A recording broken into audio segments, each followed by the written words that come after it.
Hi friends, welcome back to my channel. I'm Xoxo, this is Xoxo Tarot, and in today's reading we are going to be doing something very special and very important, so congratulations if you are here because you're great and you have good taste. So with that being said, we are going to be looking at how to make peace with your past in order to have a brighter future and in order to not be afflicted by certain self-sabotaging behaviors, certain ego mechanisms, certain belief systems that make it in the way of your ability to explore your true self, explore life authentically, and explore things outside of how you've been conditioned to behave. So with that being said, I do want to start by saying that this video is not meant to shame you for how you've dealt with and processed your past. When I say forgiveness, the definition that I'm using is activating the power of love to reveal past hurts. This video is also not saying that you're required or forced to forgive anyone, though I always encourage self-forgiveness and genuinely trying. Forgiving others is pointless if you don't authentically feel that way.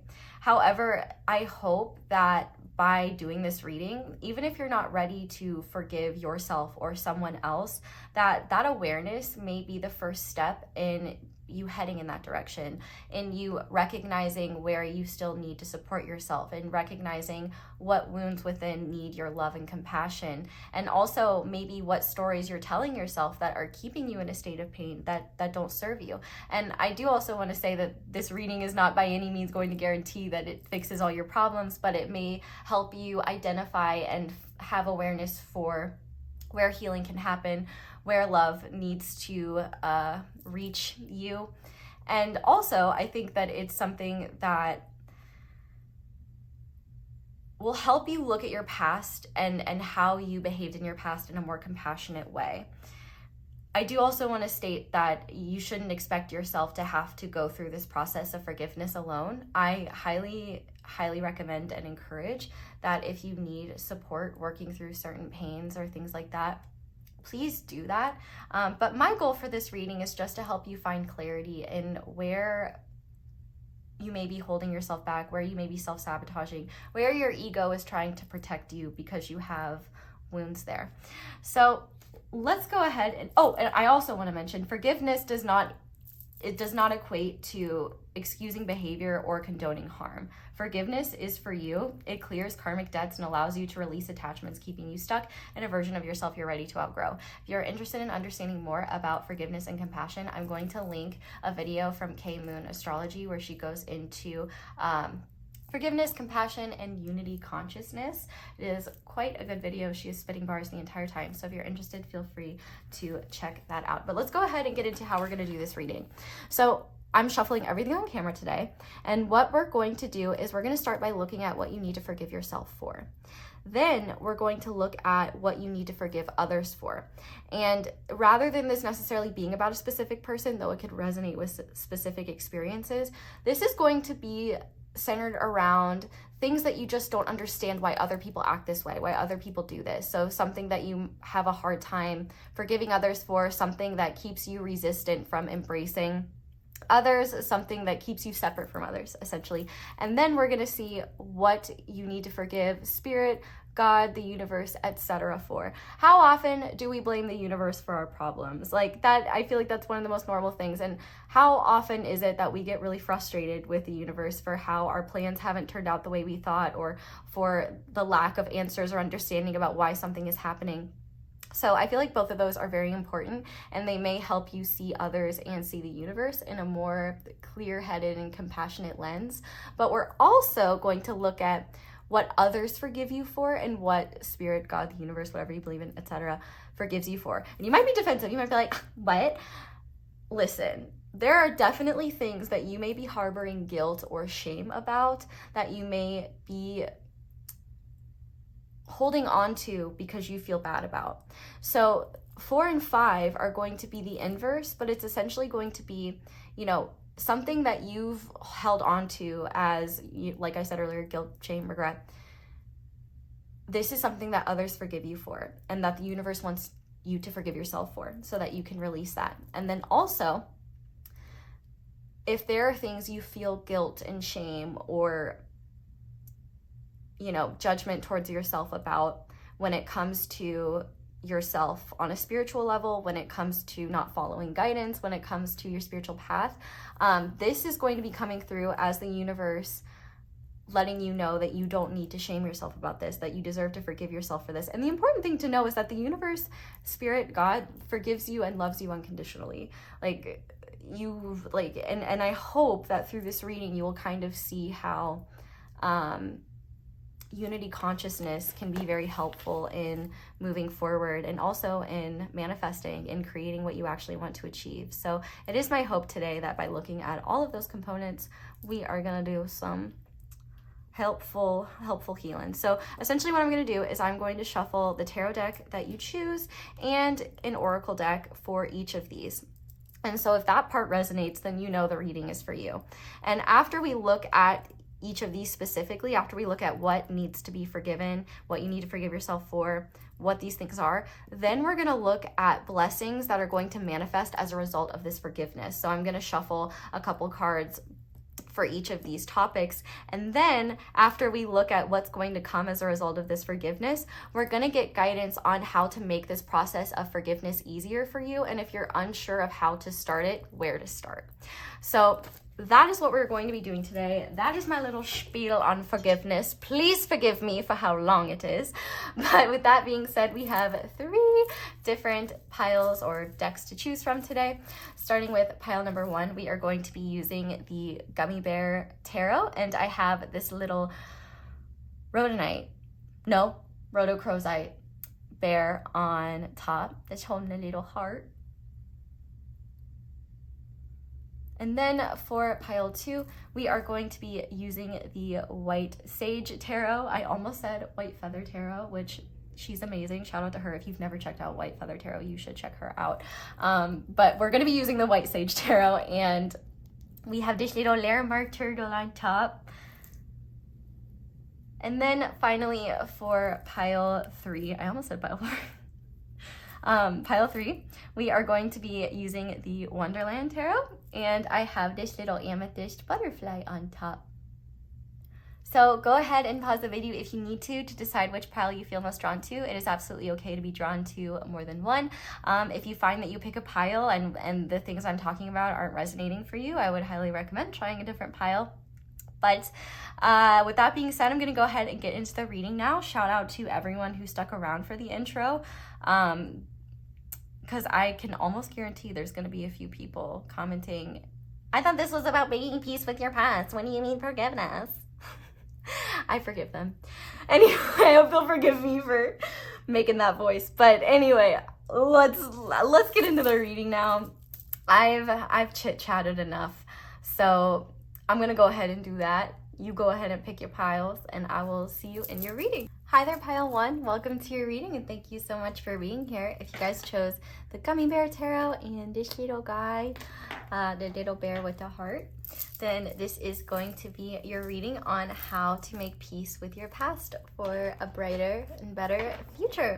It's more aligned with you. So, as you know, because I know that you watched the intro and you listened to what I had to say, but if you didn't and you skipped it, which is okay, I know you're not going to comment something, asking me something about what I talked about in the intro, because if you have a question, you're going to go there first and make sure that I answered it, because I probably did. But if not, I will try my best to answer it. I'm sorry, that got kind of passive aggressive. I hope you'll forgive me, because that is the topic of this reading. We are going to make peace with our past through forgiveness.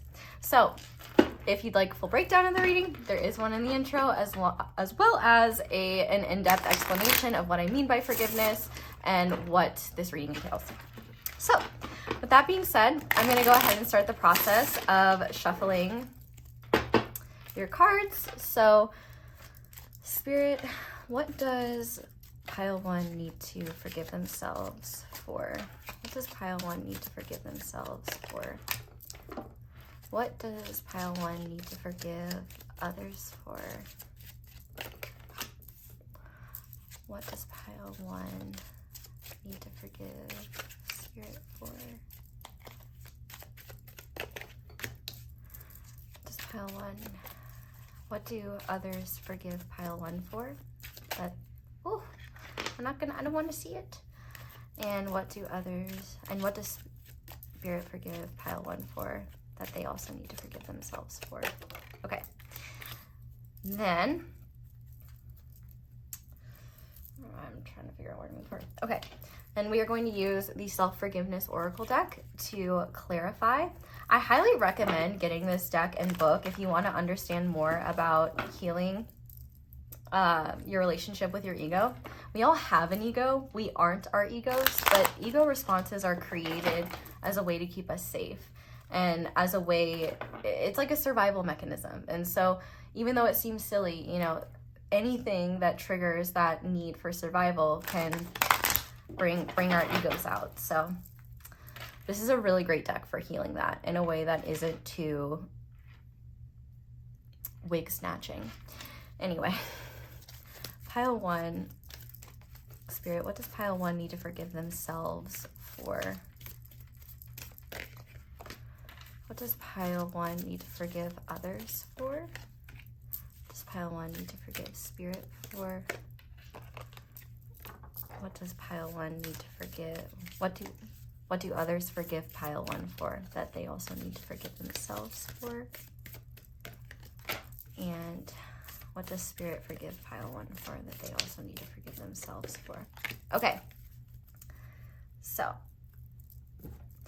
starting with what you need to forgive yourself for. We have the King of Swords. Forgive yourself for being so smart. We have, I forgive myself for mistaking achievement for a measurement of my worth.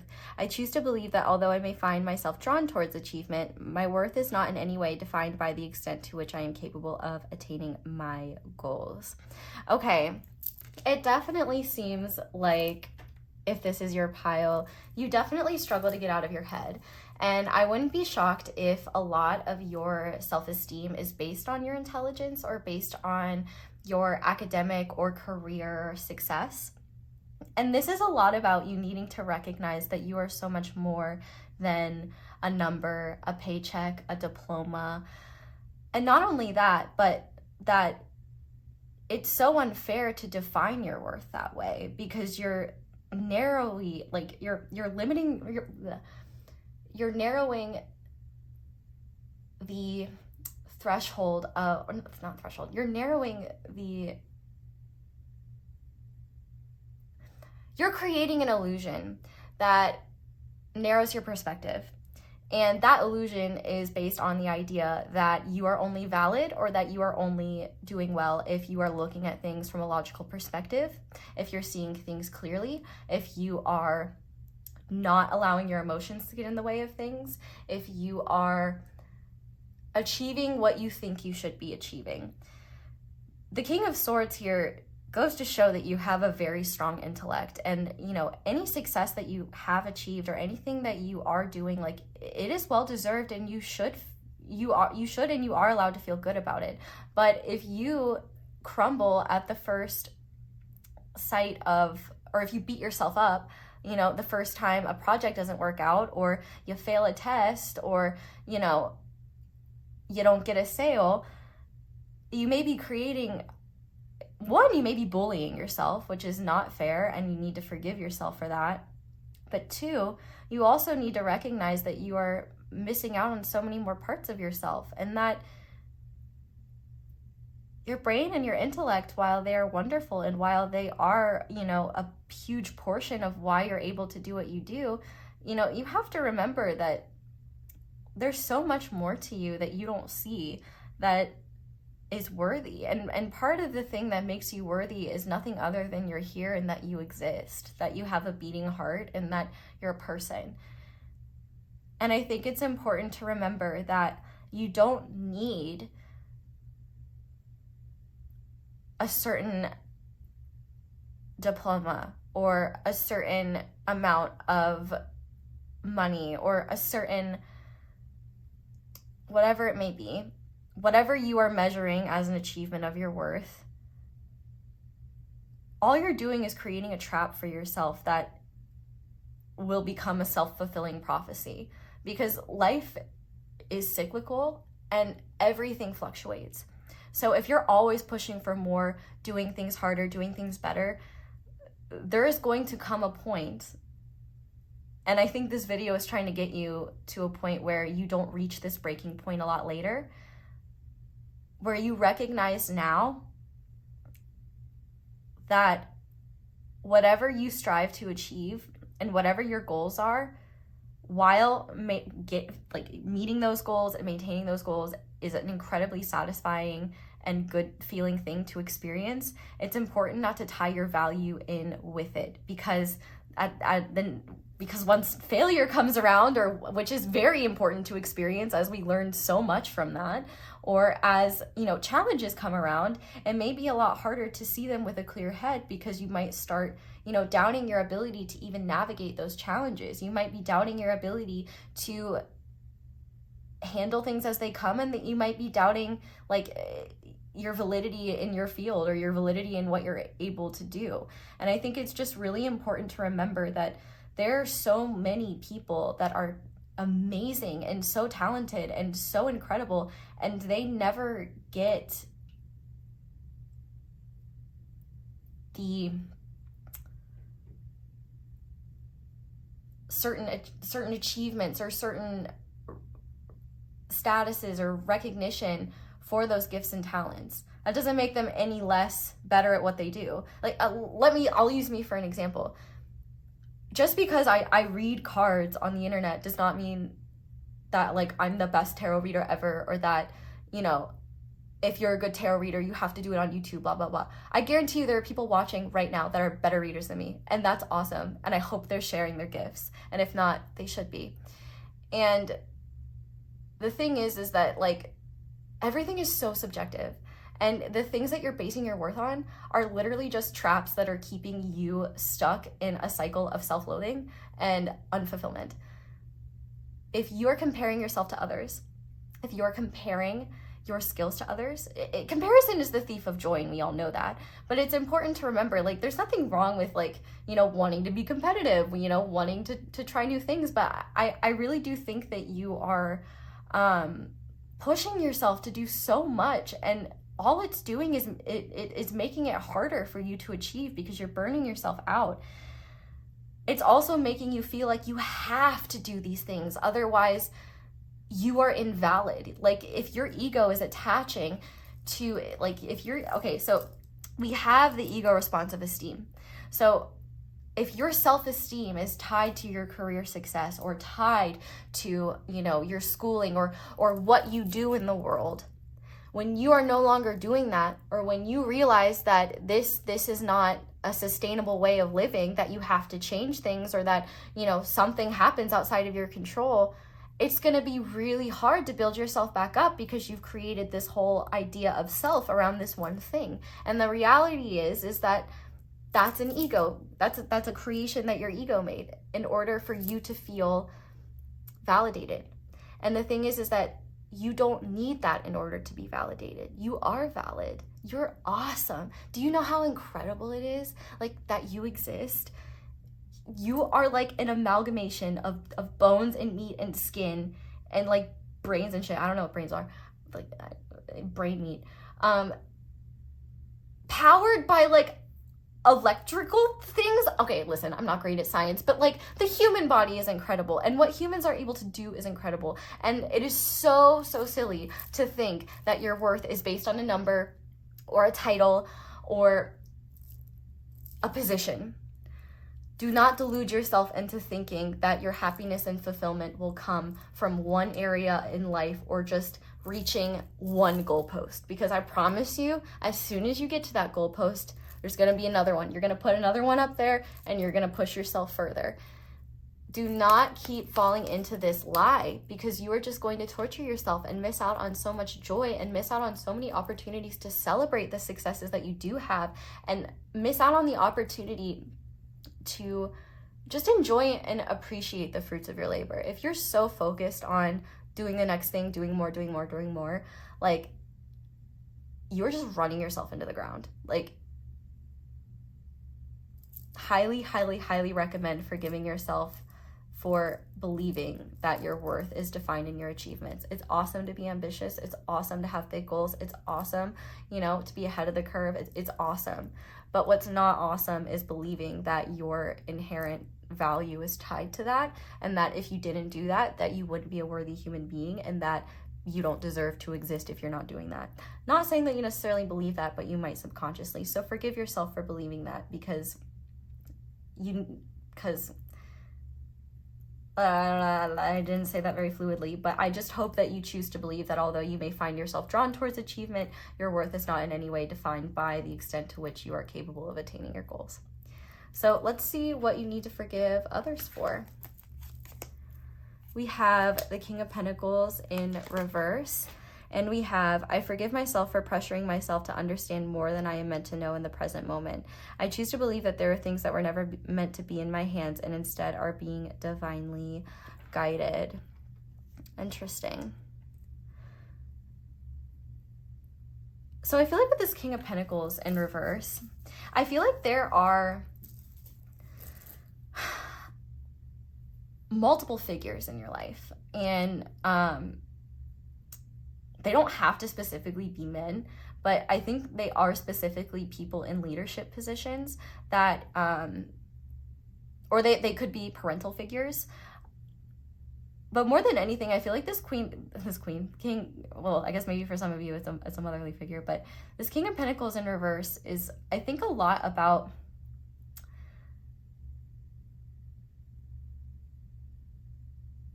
feeling a lot of distrust in yourself and in your life path because you weren't able to tell people. Sorry, I lost my train of thought. It seems like you need to forgive yourself, one, for not knowing better, and two, forgive others for being flawed, especially when it comes to similar themes around what you've been dealing with, actually, interestingly. With the King of Pentacles in reverse, I feel like this is speaking to, while I was also talking about, I do think that this stems specifically with people that could have been in like guidance roles in your life, whether that be as like a parent, a coach, a teacher, but also just anyone who was a leader in your life that maybe was very greedy, maybe took advantage of things, maybe was very controlling or possessive, maybe that took advantage of your kindness and also maybe made you believe that you needed to do things a certain way, otherwise you wouldn't be worthy. It seems like you may need to forgive others for making you believe in an idea of how life is supposed to be lived. And I think a lot of how you've been taught life is supposed to be lived is to make money, to show that wealth off, to, you know, fly in the face of your haters and do whatever it takes at all costs to be successful, to get the most. Like, I feel like you may have this idea. And you know what? It doesn't even need to be a specific person in your life. So if you have like trouble thinking of specific people, I think that this honestly is a very prevalent theme in our like society right now, like in the collective.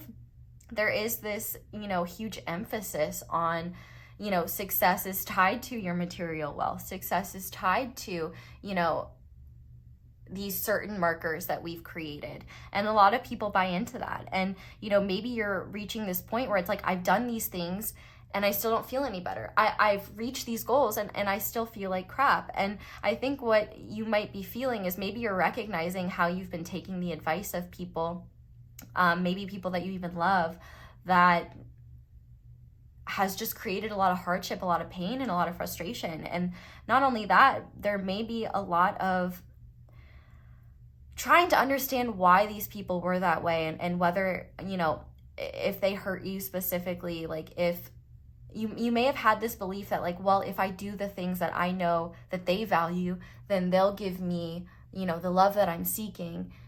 you know, once I've reached those achievements. And maybe one thing you've realized is that you've reached those achievements, maybe surpassed them, or maybe you're close to them and you don't have this person's approval, or, you know, maybe this person is jealous of what you're achieving and is putting you down.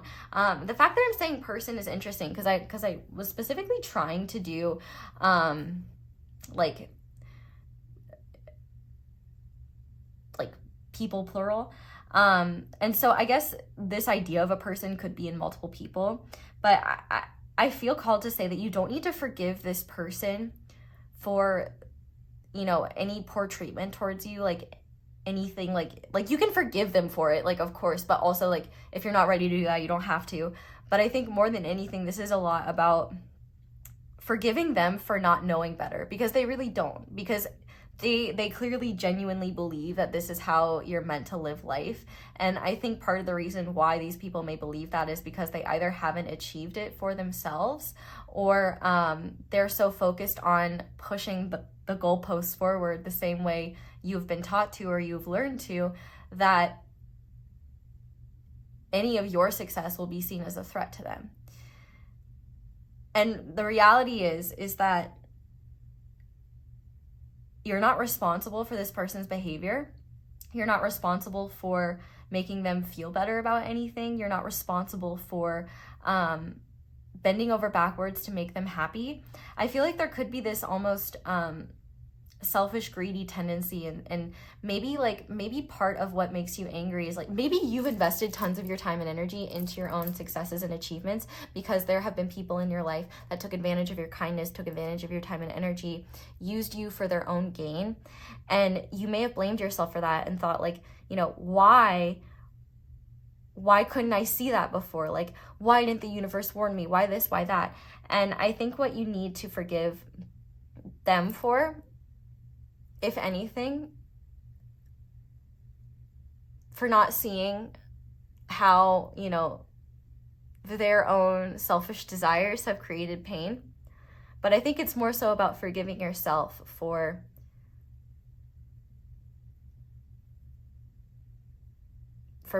you know, being generous with them, for giving your time and energy to them, for believing in what they were telling you, for, you know, living your life the way they thought you should. You know, I would say, especially if this is a parent, like, you may need to forgive yourself for putting up with certain behaviors that you thought were okay because, like, love was there or something like that. But let's go ahead and see now what you need to forgive the universe or spirit for. So for that, we have the Two of Pentacles, and we have, I forgive myself for feeling as though I should not have experiences that only I seem to benefit from. I choose to believe that when I give myself permission to independently explore my desires, I am able to return to my loved ones with a renewed passion. So I think you need to forgive the universe for not stepping in on your behalf more often. I feel like you might have this belief that, you know,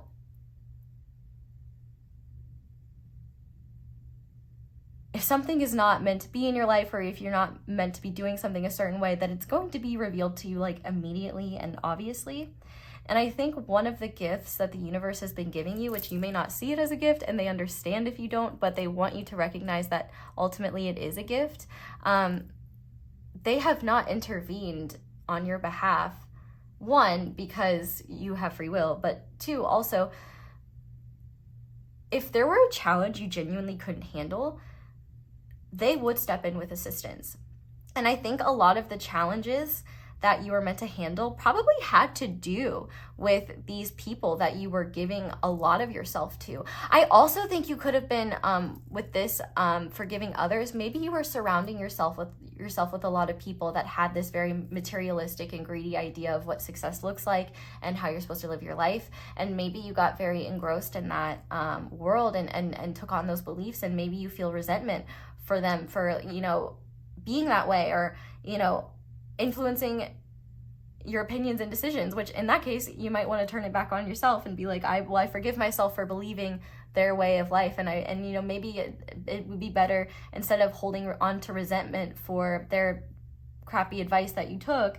Instead, you know, forgive them for not having the wisdom to see things differently, and forgive yourself for, you know, not knowing any better at the time.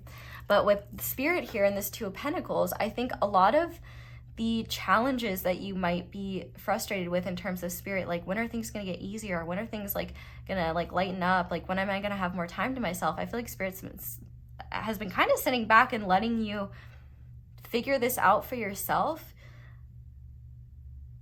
because you don't need Spirit to step in for you, and Spirit isn't going to, because that would be them like enabling caregiving and people-pleasing behaviors. Because the fact that we have caregiver here, I really do feel like you have a hard time being selfish if it's outside of this career or like achievement sector. So you might have this feeling of like I'm hearing in my head right now that song from the Disney Rapunzel, where, you know, she's in the tower and she's like, when will my life begin? And I feel like what Spirit's been trying to show you is that your life began like the day you were, well, okay, wait, no, I'm not even gonna get there. I almost fell into this trap in another reading, and I'm like, I don't know anything about science. Life is happening all at once. Anyway, your life began a while ago. And I lost my train of thought. Forgive me for that.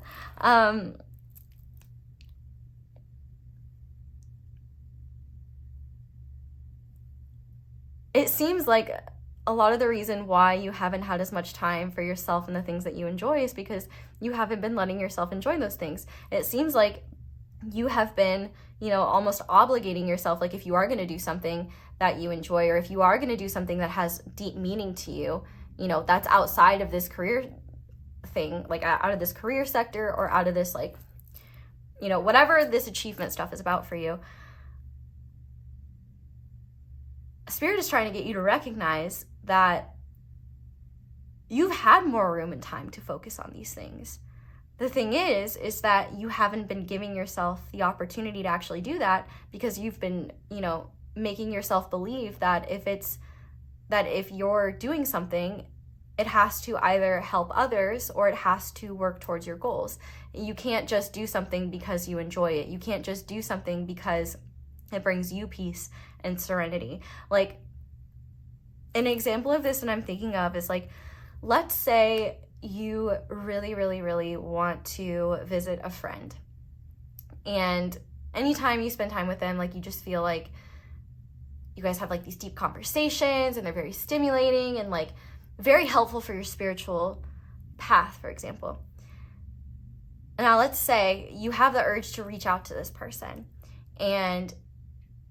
or they're reaching out to you and wanting to spend time with you, and you really want to, but you're like, you know, XYZ has to get done, and, you know, my roommate needs me to help them with this, and you come up with a bunch of reasons as to why you can't do that meaningful thing because there are other things that you should be doing or something like that. I feel like Spirit's trying to get you to see that it has never told you that you need to get to a certain milestone before you can enjoy yourself or before you can do something. You need to forgive yourself for believing that parameter was there, and you need to forgive Spirit for, well, you don't need to, but it would be nice to forgive Spirit for projecting that onto them and believing that Spirit was holding you back from these meaningful experiences. What Spirit's trying to get you to understand is that they're not going to hold your hand because you don't need hand holding. And what you need to understand is that the people's hands that you're holding, they don't need hand holding either. And in fact, the reason why I think you're trying to hold their hands, why you're trying to always include others, is because, one, you know what it's like to not be supported. You know what it's like to be abandoned. You know what it's like to be used, to be rejected, and all that's really painful. And it's a beautiful thing to want to be there for others and to want to help others. But if you're doing that at the expense of your own joy, at the expense of your own path, and at the expense of your purpose is not to be a sacrificial lamb for everyone else. Your purpose is to discover who you are and in this world, in this lifetime, and explore the multidimensionality of yourself. Like, there's so much more to your purpose than just one little thing, like career or service. Like, there's so many components. And I think one thing that you need to remember is that spirit is not stopping you from adding more joy into your life, from doing things that are fulfilling and meaningful to only you. You're stopping yourself from doing that by believing that you need to pass certain requirements, or that, you know, that you can enjoy things unless it's a net positive for other people as well. So let's see what you need to forgive yourself for that others forgive you for too. If you didn't watch the intro, these two parts are basically the same thing, but I'm going to be looking at something that you may be holding regret about, you may be holding guilt about, shame, something that you may feel sorry for, and then we'll see what those things are. And so this is going to be from spirit, and this is going to be from others. So what others forgive you for is the Seven of Wands in reverse. And we have, I forgive myself for thinking that the more I give, the more will be expected of me. I choose to believe that when I ask myself to give only when I am in alignment with the joy of giving, I experience a deeper connection that allows me to access more joy and fulfillment. So I think that this is really important. So I'm going to read the second part again. I choose to believe that when I ask myself to give only when I am in alignment with the joy of giving, I experience a deeper connection that allows me to access more joy and fulfillment. So I feel like you need to forgive yourself for not fighting harder for certain things, for maybe not showing up when you could have, and for holding back when you could have given more. It seems like there are people that you know you could be, people, experiences, or things you enjoy that are fulfilling to you. It seems like you have those things in your life, and maybe you've lost certain things in your life because of how you've prioritized things. But I feel like you may hold a lot of guilt and regret on certain people or certain things that were meaningful to you, that you didn't try harder to either maintain or hold on to or put energy into. I also feel like you need to forgive yourself for not opening up to people and not really giving people the opportunity to show you who they are. Because when you made those decisions at the time, you were clearly under a belief that you didn't have the ability to give what you thought you should be giving. And I think it's important to remember that giving because you feel obligated to is not virtuous, and it's not as good.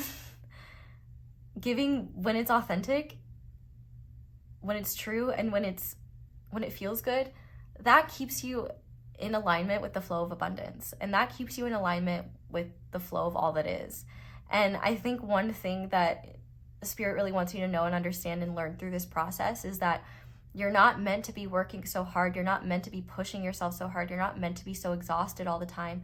But there does need to be a rebalancing of your priorities, of where you're investing your time and energy, and a recognition of where you've denied yourself in the past and held back in the past because of your fears of making those changes, of rebalancing things, of trying something different. You know, I think it's important to remember as well that we can project the idea that others have expectations of us that we don't have.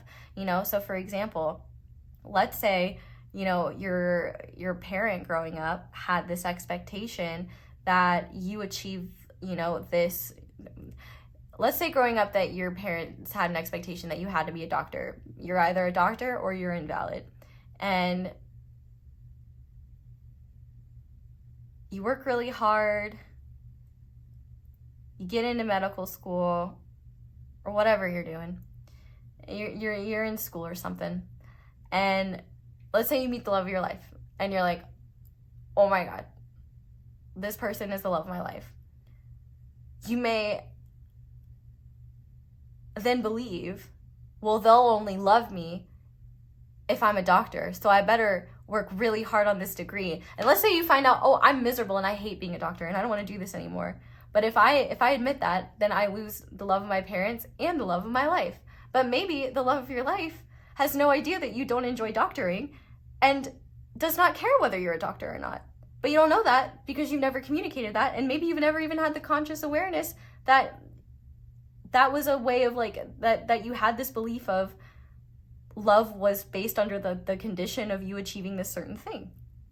So I really do feel like you need to forgive yourself for not knowing better and for pulling back when you could have done something differently. I'm like hearing in my head, I could have done something. I think there are things in your past where you know you could have done something.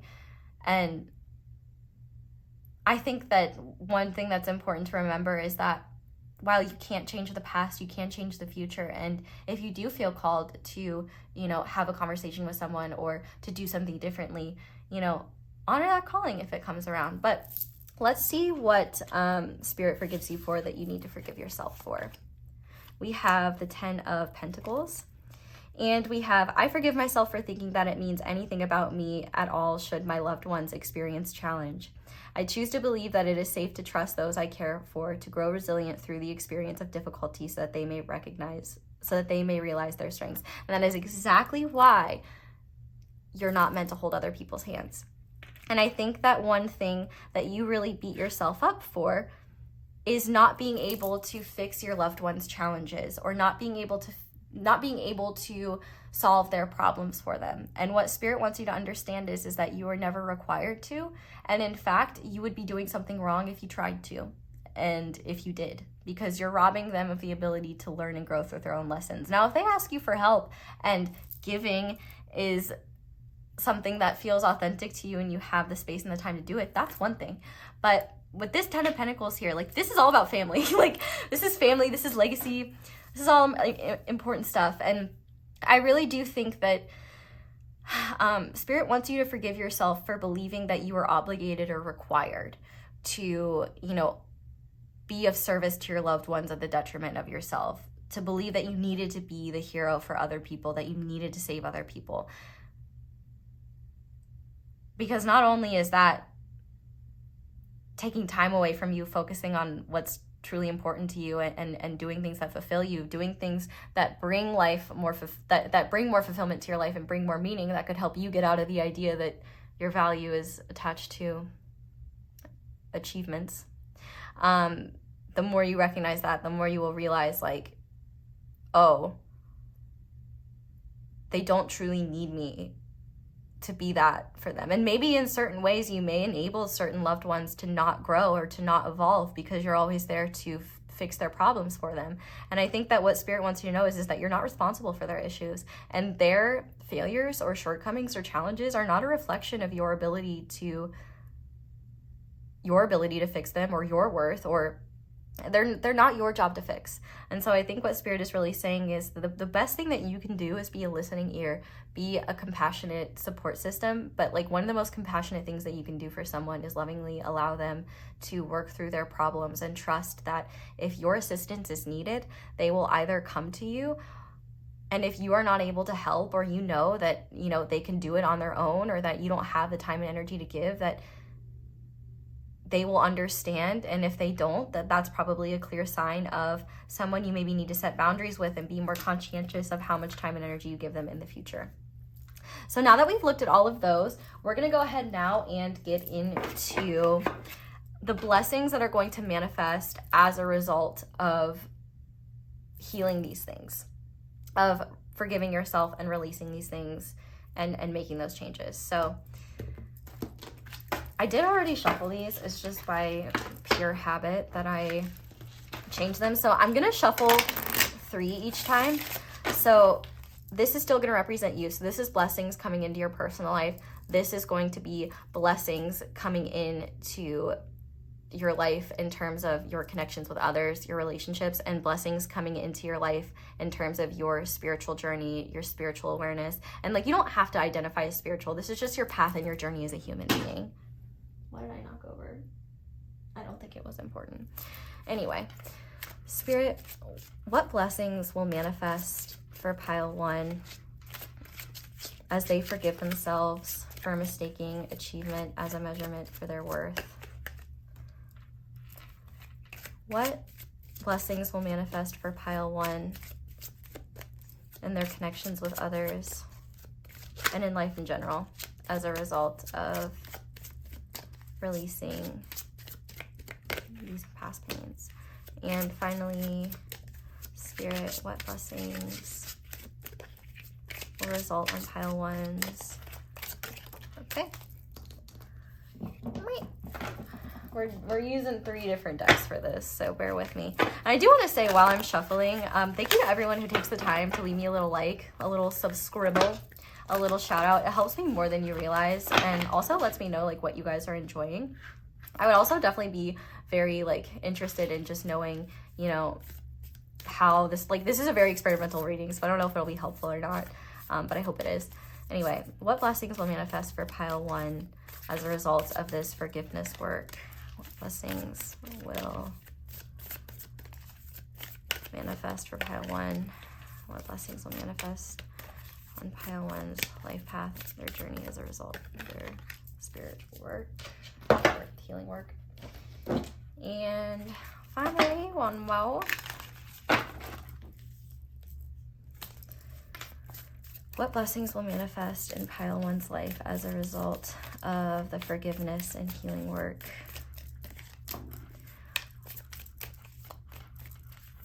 What blessings will manifest? Blessings will manifest in pile 1's. Oof.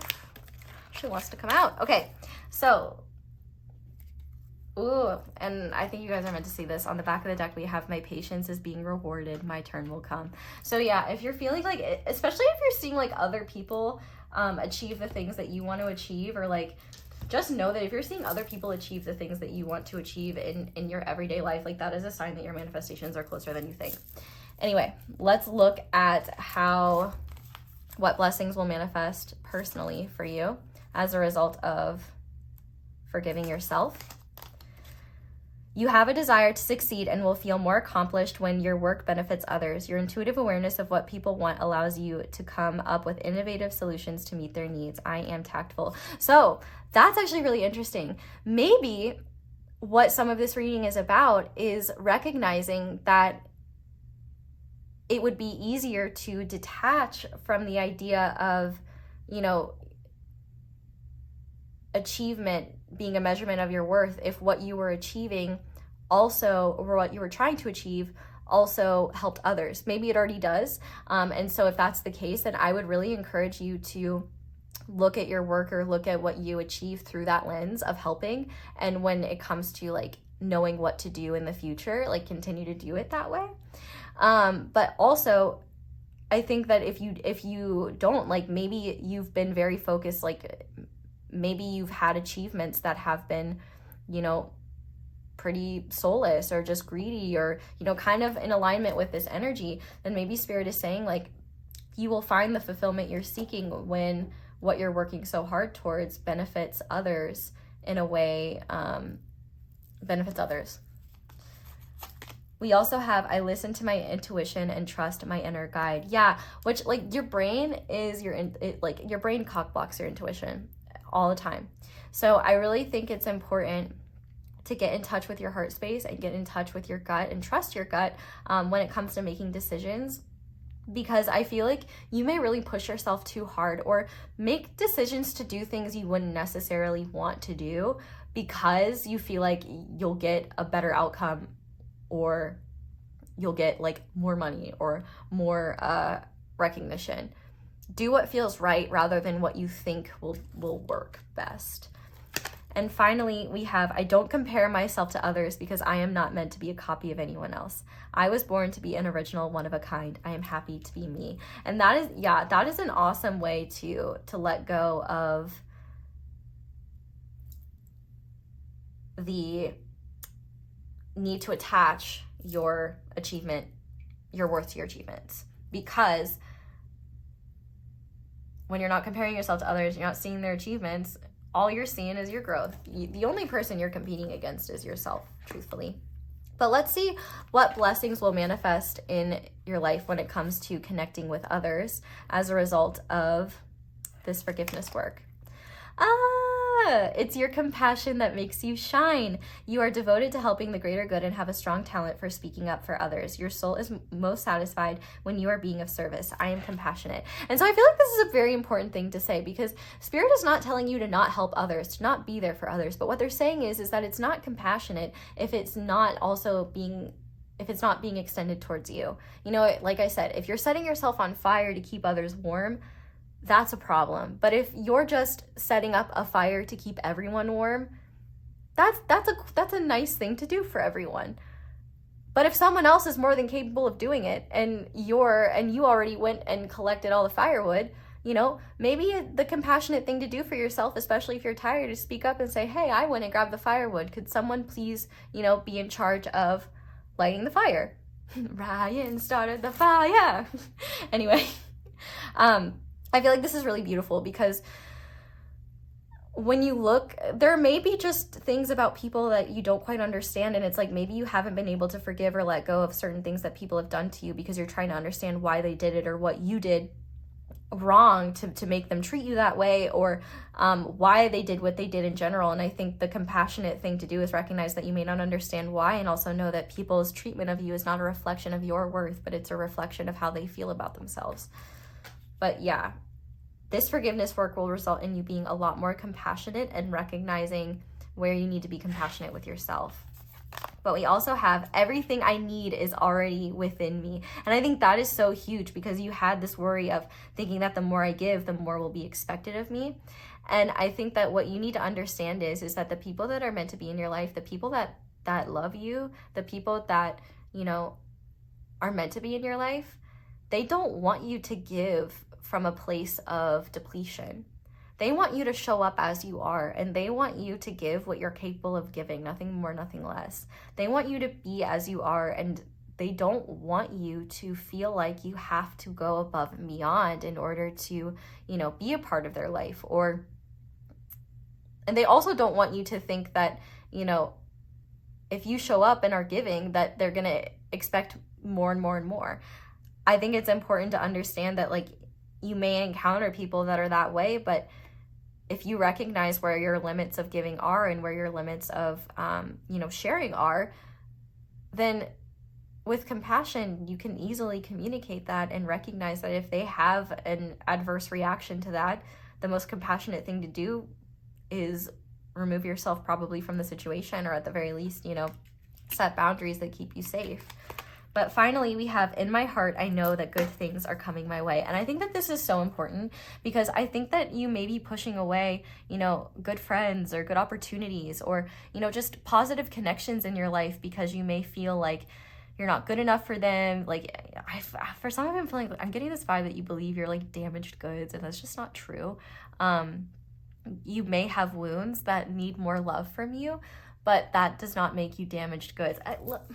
You want to talk about damaged goods? Check out my sick-ass sword, all right? Lapis lazuli. Fucking sick, right? Well, she broke. I was so upset. She's a one of a kind. And I broke her. Like, I was feeling like goober of the century. That was until I had the brilliant idea of getting a kintsugi kit. Which, if you guys don't know what kintsugi is, it is the art of repairing things that have been broken. It's a Japanese art. Obviously, I am not an artisan. I am a plebeian. But I did fix it. And honestly, I think it looks cooler now. And I think one of the cool things about healing is, I think that the beauty in healing is the recognition of the fact that we are so much more than our life experiences, and that our life experiences, no matter how hard, no matter how painful, no matter how challenging, do ultimately serve us if we work with it, if we're able to. Of course, I'm not saying that nobody is truly broken, but there are people that are very damaged and very wounded, and you may feel you are one of them. And what you don't need. Like, imagine breaking your leg and telling yourself, well, I'm just a broken leg guy now. Nope, there's no cast that could fix this leg. Nope, no doctor could fix it. This leg is beyond fixing. I am forever going to be peg leg pile 1 because my leg is broken and I'm a broken leg guy or gal or person. And doesn't that sound silly? When you could just go to the hospital, you might have to break the bone again, and that might be painful as heck. And reopening wounds really can be. But that's what needs to happen in order for it to heal. And that leg needs to stay in a cast. So, the cast can be a metaphor for, the tools that we use to emotionally regulate ourselves, the tools that we use to check in with ourselves, the awareness that we need in order to make the right decisions. And one thing that you need to know is that good shit is coming your way. You came to this video, this is good shit. And if you disagree, I forgive you for having poor opinions. Anyway, let's look at how this forgiveness will bring blessings to your life journey. We have 10. You have great leadership skills. Your mind is sharp and allows you to dream up ingenious ideas and organize all the details, then direct others how to carry things out. I am ingenious, which is awesome. Yes. So, like I said, I know you're a smart cookie. And I think that in this case, you're being guided to recognize how you may be letting others take your power away, and where things may be happening in less effective ways because you're not standing up and for yourself or saying no. Like, I feel like there are times where you could stand up and change things, or you could stand up and do things differently, but you concede your plans for other people's needs, for things that aren't necessarily your responsibility, but that you decide to take responsibility for. I feel like also once you kind of clear out the things you have on your plate that are not actually your responsibility and are not your job to fix or eat, I guess, the more space you will have in your head and in your energy to actually move forward, to close out the past and make plans for the future and take the lead. And you will be taking the lead by trusting your intuition and your inner guide.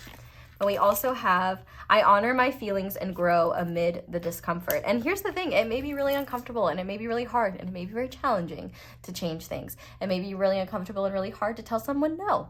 It may be really uncomfortable and really hard to watch someone struggle with something that you could help them through, but that they need to learn themselves. You can both feel very sad and frustrated and angry that it's not right for you to be someone else's hero,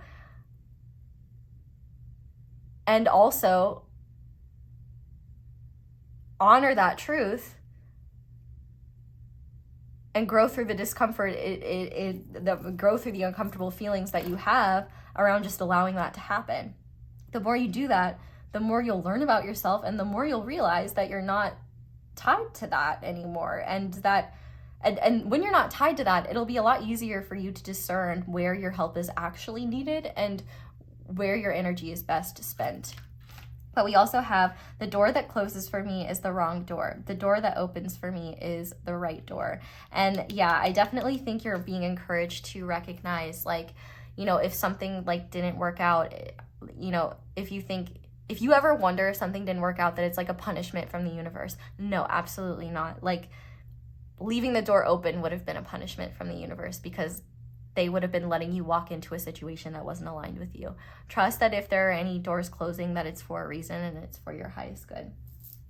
So with that being said, we're going to go ahead and finish off this reading. Now that we've looked at what's coming in, we're going to get guidance on how you can either get started with this forgiveness work, or what you can do to assist this forgiveness work. You may have certain ideas you may not quite know yet. Feel free to ask the universe for guidance, for signs, and listen to yourself when it comes to what you feel drawn to, because that might be leading you towards answers or opportunities or resources that could be useful for you in terms of healing, in terms of letting go of the past. So Spirit, what does pile 1 need to surrender in order to help them forgive themselves?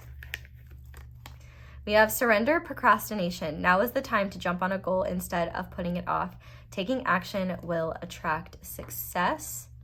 Yeah, and that's the thing too, is maybe you've been holding back on taking action, like on creating certain things or on like making certain things or, you know, whatever it may be, because you want it to be perfect and you're trying to make it perfect and you're thinking about the result rather than the process. Just remember that adopting a growth mindset is going to be very beneficial for you because you're not trying to be perfect. You're just trying to be better than you were.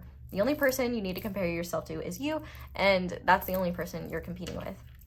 Anyway, but not everything is a competition. I don't know if you need to hear that. What does pile 1 need to surrender when it comes to their relationships with others?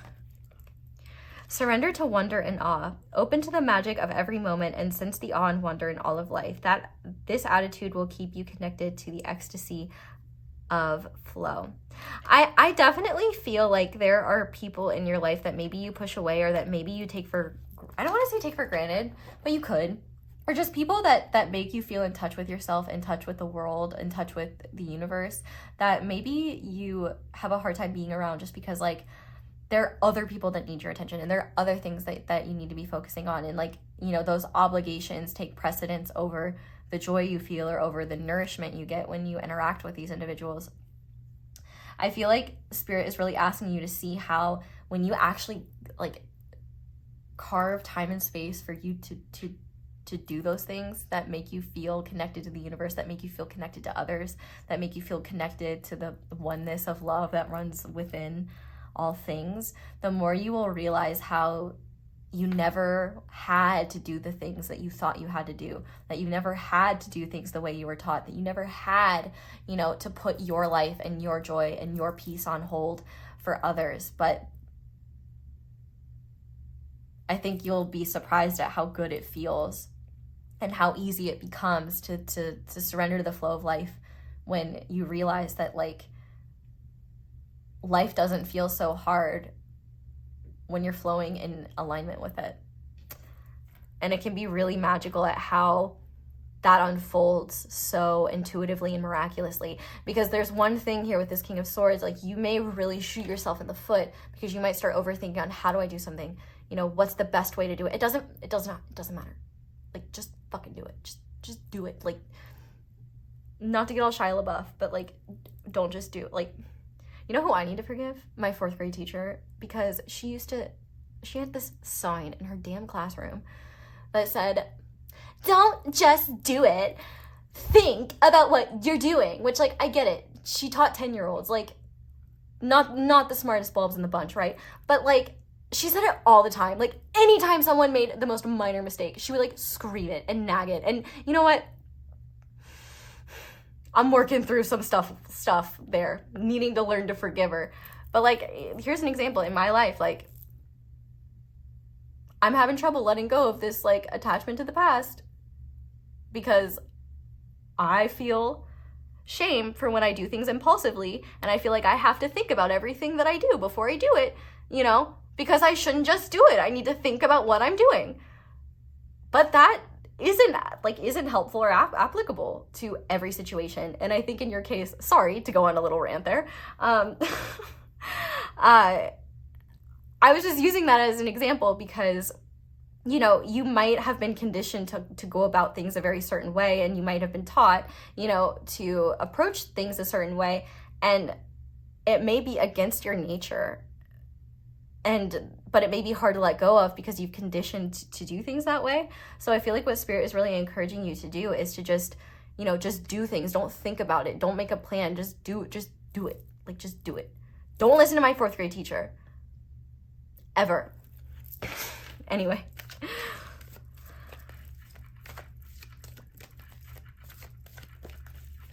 What does pile 1 need to surrender? Ooh, okay. We got 3. Okay, we've got surrender,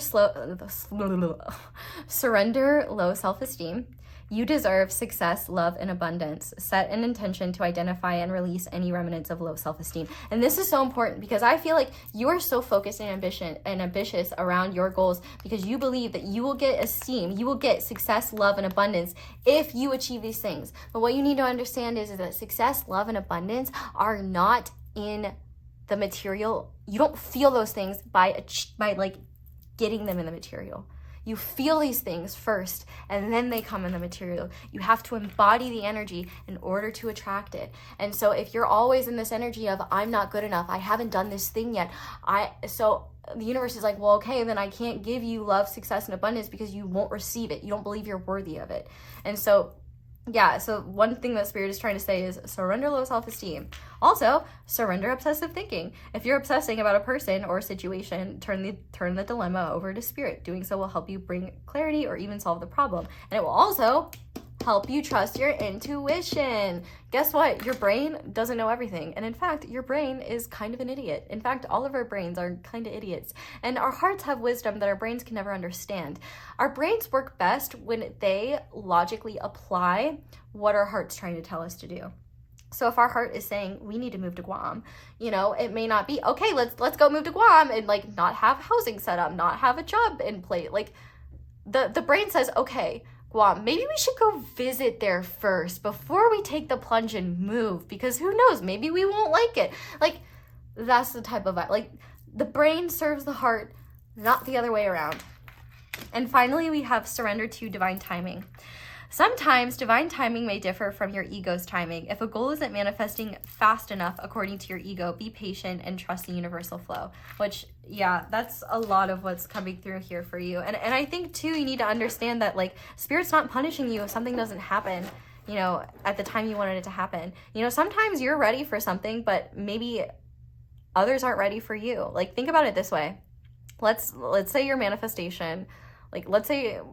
using manifestation as an example, the bus comes at 8 a.m., but you get there at 4 a.m. Even though the bus comes at 8 a.m., standing there for 4 hours isn't going to be very useful. In fact, because you don't have the bus schedule, you might start thinking, oh, well, maybe the bus isn't coming. Maybe I missed the bus. Maybe I don't even want to get on this bus. Is this bus even for me? Did the bus decide not to pick me up? Like, when in reality, you're just early and you're just needing to wait for the bus. But maybe you rushed to get there that early.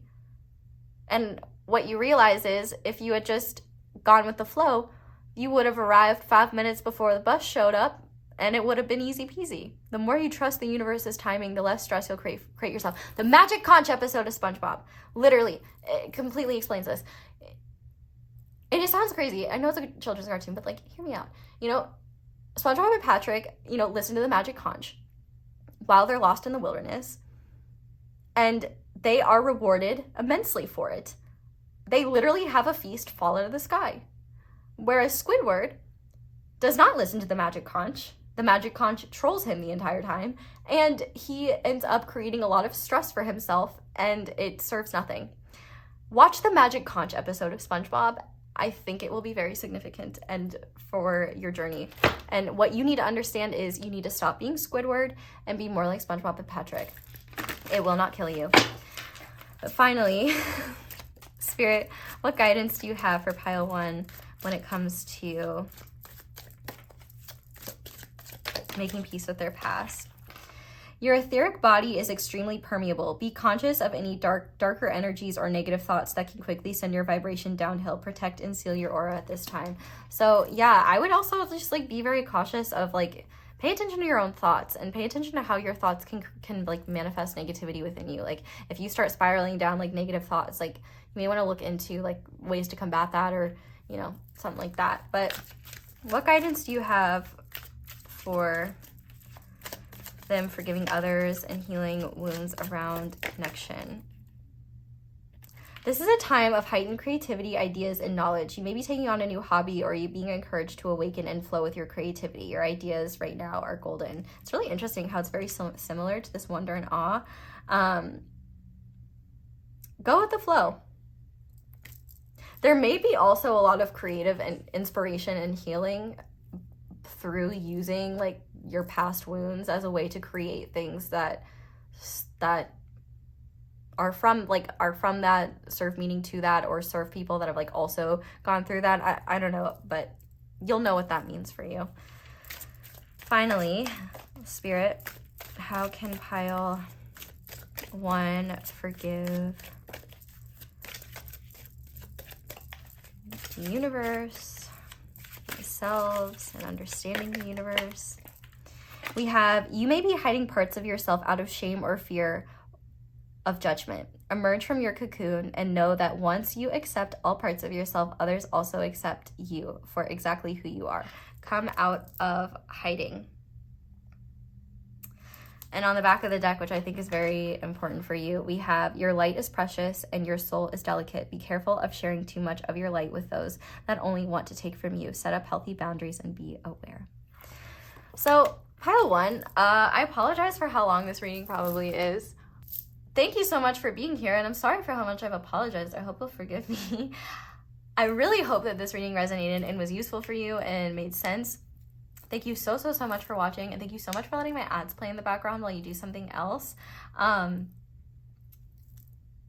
is one of the simplest and easiest ways to support me and my channel, but if you'd like to support me and my channel in other ways, you can like this video, you can comment down below, let me know how it resonates. You can subscribe if you haven't already, click that little notification bell to be notified whenever I upload a new reading.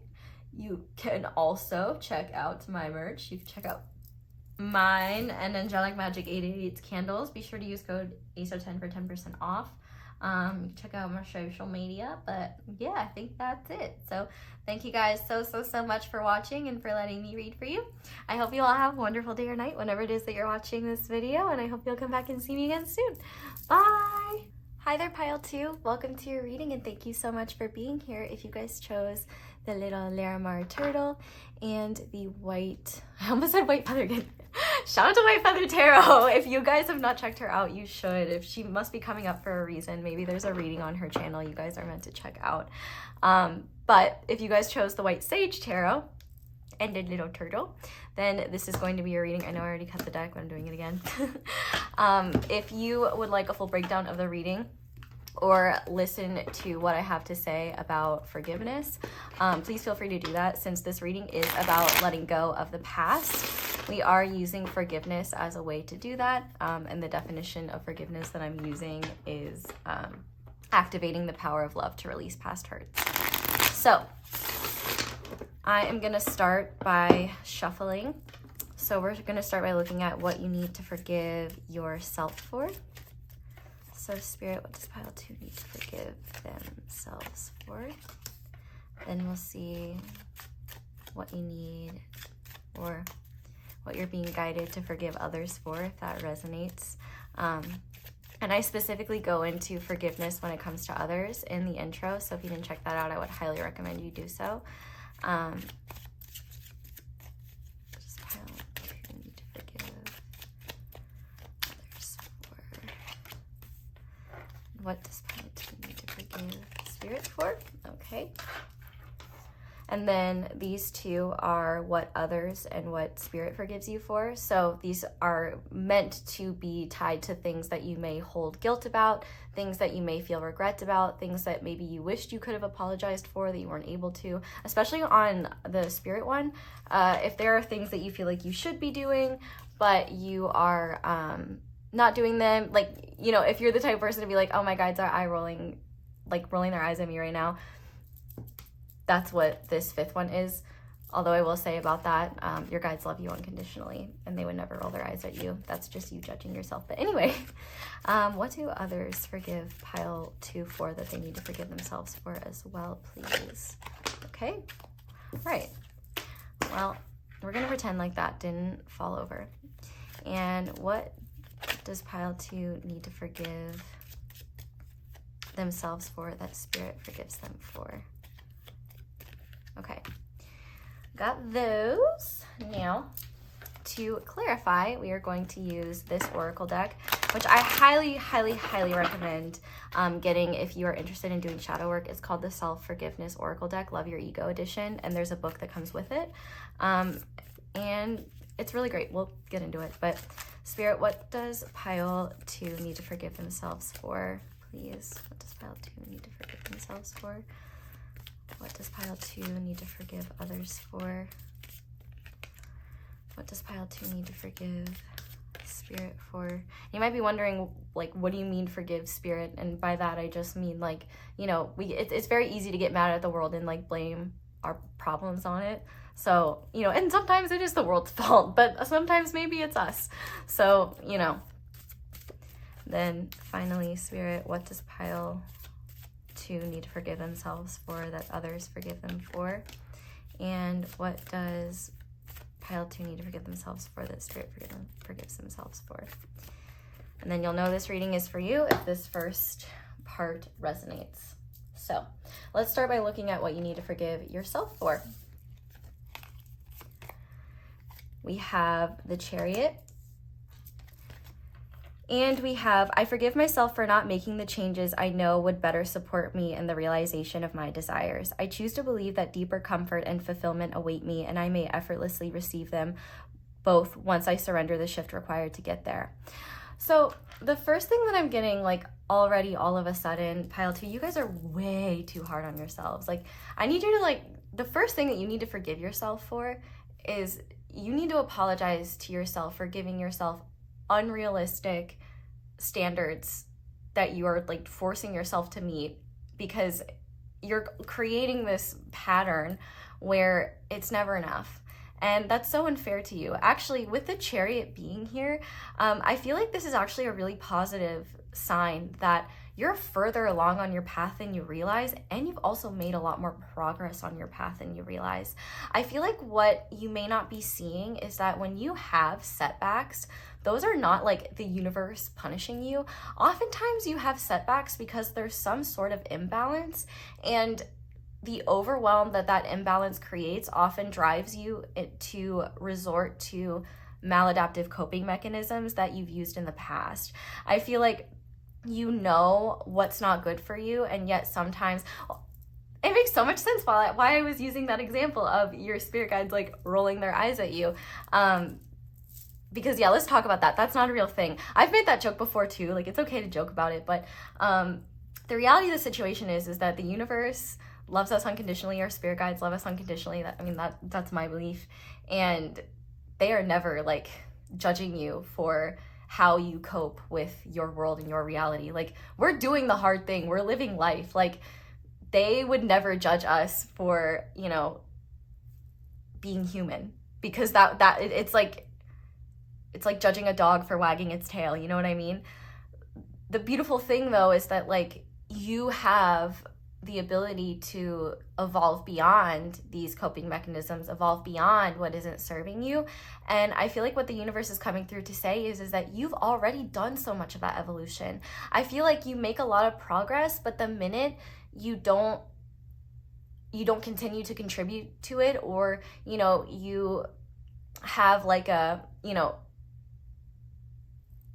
you just regress, let's say, for a day, or, you know, make a decision that you thought you had grown out of, it may be that you really beat yourself up and really, like, hold it against yourself. Like, for example, like, let's say if you have been wanting to prioritize movement more, and so you've been trying to exercise, or, like, let's say you've been trying to go for a run 5 days a week, and let's say you only did a run 4 days this week, and so now you're, like, shaming yourself and being like, I knew you couldn't do it, now you need to run 6 days next week. And, like, stop being so mean to yourself. A lot of people don't run at all in the week. And obviously that may not be your example, but I feel like you are so focused on like the small bits of what you haven't done or what you think is wrong that you don't see, like, how much work you actually are doing, how much progress you are making. And it's really unfair to yourself. I also notice here that with this Chariot card being here, that does resonate with Cancer energy. So you could be a Cancer, or Cancer energy could be significant. You know, the Cancer energy is also tied to the mother.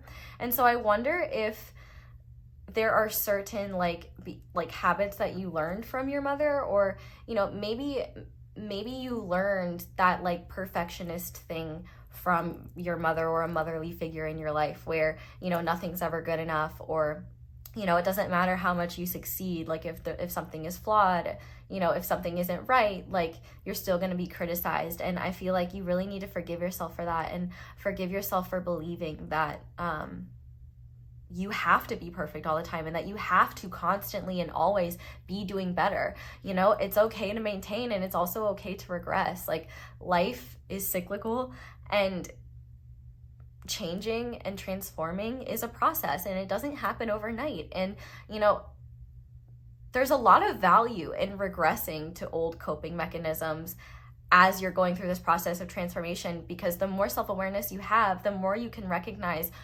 what might be triggering you to revert to those mechanisms. How do those mechanisms make you feel as a result, during and after? You know, what about this mechanism like brings you comfort? Ultimately, you know, going outside of your comfort zone is always going to be uncomfortable, and it's always going to be hard to make those necessary changes. Truly, like, the hardest part is getting started. But I think what you need to know is that, like, you're doing so well, and you need to stop beating yourself up. Like, that's really unfair to you. Like, you need to apologize to yourself right now. Like, I'm serious, like, right now. Did you do it? Spirit may not side-eye you for not doing it, but I will. You may not see me, but I hope you can feel it. Unless you apologize to yourself, in which case, thank you for doing that. But really, I think the biggest thing you need to apologize to yourself for is not being perfect. And I think you need to apologize to yourself for not being as compassionate as you could be. I think that you can be a little bit masochistic towards yourself, where you feel like you need to feel like you may just have a hard time being kind to yourself and pointing out the positives. And I really do think that that is so unfair to you, because you're doing a lot better than you think. And I feel like you need to know that I think what would be most beneficial for you is trying to adopt a growth mindset rather than a perfection ambition mindset. I would Google growth mindset if you've never heard of that. But I think the turtle is kind of symbolic for you. It kind of seems like slow and steady wins the race for you. But with that being said, if that resonates, then hello, this is your reading. Let's go ahead and see what you don't necessarily need to forgive others for, but what Spirit is bringing up as something that could be helpful to forgive, so that you can, you know, release your past and move forward. So for that, we have the Six of Cups in reverse, and we have, I forgive myself for feeling as though it is not safe for me to step out of line and be seen. I choose to believe that when I step out of what is familiar, I am able to playfully explore the different dimensions of my being, so that I may discover a more authentic version of myself. Okay, so one thing that I think you need to forgive others for, if you wish to, or if you wish to at some point, is how they failed you as a child. The fact that we have the Six of Cups in reverse, I think some of the people that truly failed you were not the people that directly caused harm in some cases, but rather people who could have intervened. Like, for example, maybe you were bullied a lot growing up, and for being different, you know, shout out to the neurodivergent homies out there. Like, y'all know what it's like. Maybe you were taught growing up as a child that it's not okay to be yourself if yourself is different from what others perceive as okay. It seems like part of what may be really painful is the fact that you may be, like, part of like this inner turmoil that you may have is around the fact that you don't believe that your authentic self is good enough. And so you've learned how to mask, and you've learned how to be a person that other people are comfortable with. But in the process of doing that, you've abandoned yourself, and also, you know,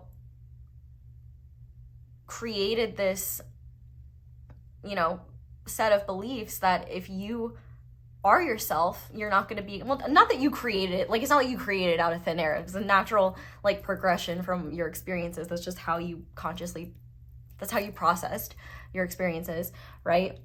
And I really do feel like first of all, I think that there are people that, for some of you, you could have had like a parent or a family member that was really jealous of you and that could have really put you down. Maybe some of you grew up in very like toxic family systems. But I feel like more than anything, part of your process of like healing and growth, I think, has been about, which fitting, the turtle must be a very significant animal for you, learning to you know, feel at home in yourself and learning to be okay with like who you are and what your natural rhythms are. And I think that maybe a lot of the emotional turmoil that you're uncomfortable experiencing likely stems from believing, you know, the shitty things that people told you as a child because they were not creative enough or multidimensional enough to see how rad you were. And it's really sad that that's such like a common experience. But I think in this case, I think you need to forgive others for, you know, not seeing greatness when it's right in front of them. And I know there's like a tinge of sarcasm there, but like, I'm serious. Like, people do not understand how even like the most minor forms of rejection can really like hurt a child, and you can really internalize that. And I think that a lot of what you maybe are not recognizing is the fact that you,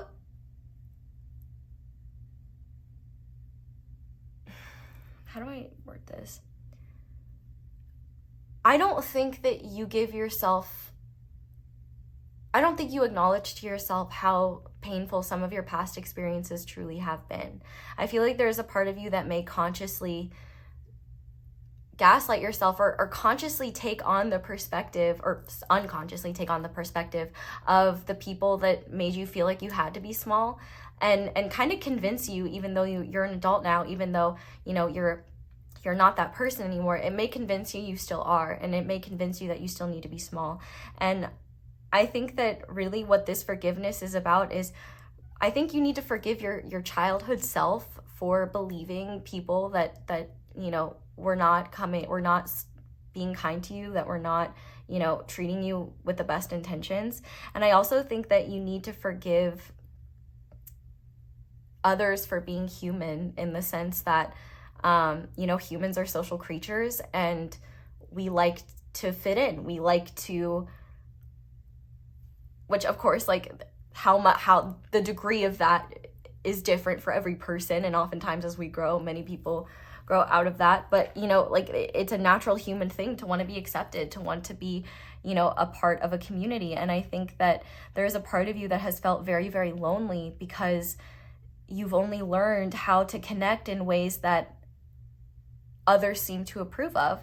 So it's like, of course it's hard to feel supported and moving forward in life when you feel like you're kind of on your own when it comes to like following your own path, and you feel like, you know, not many people understand you, and who you are at your core is not going to be accepted by the greater world. Like, of course that would create a lot of pain for anyone.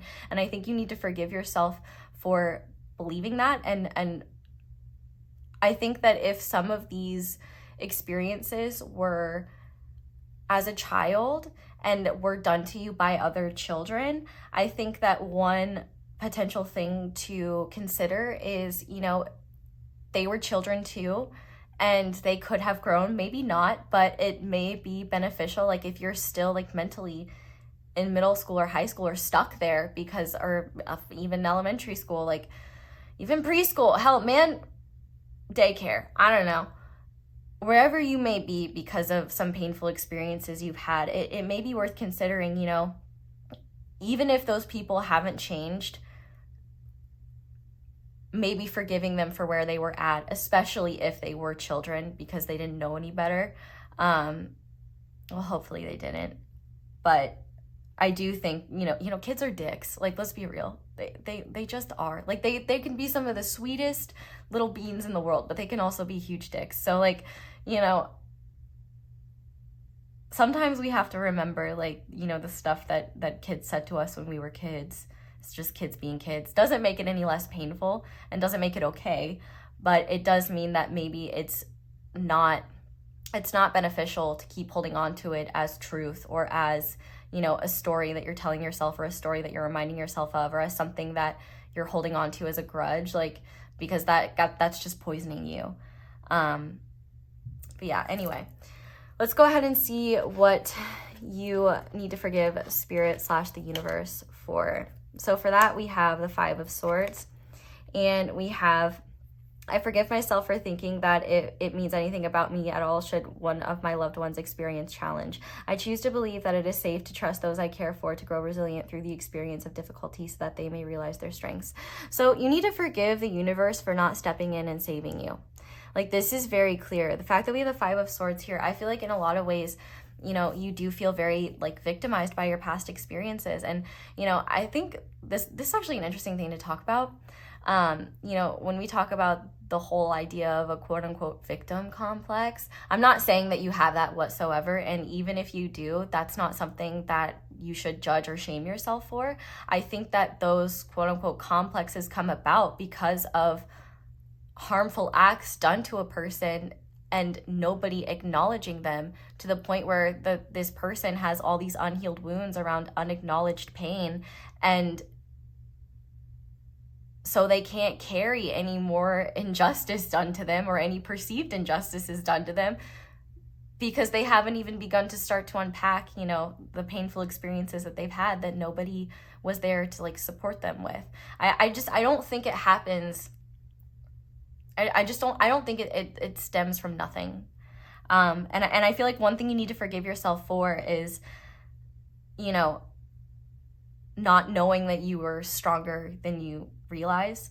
But I feel like you might feel a lack of trust in the universe because of, you know, the painful ways you've been treated. And I think that this Hero card, the universe is not going to save us from what we are capable of saving ourselves from.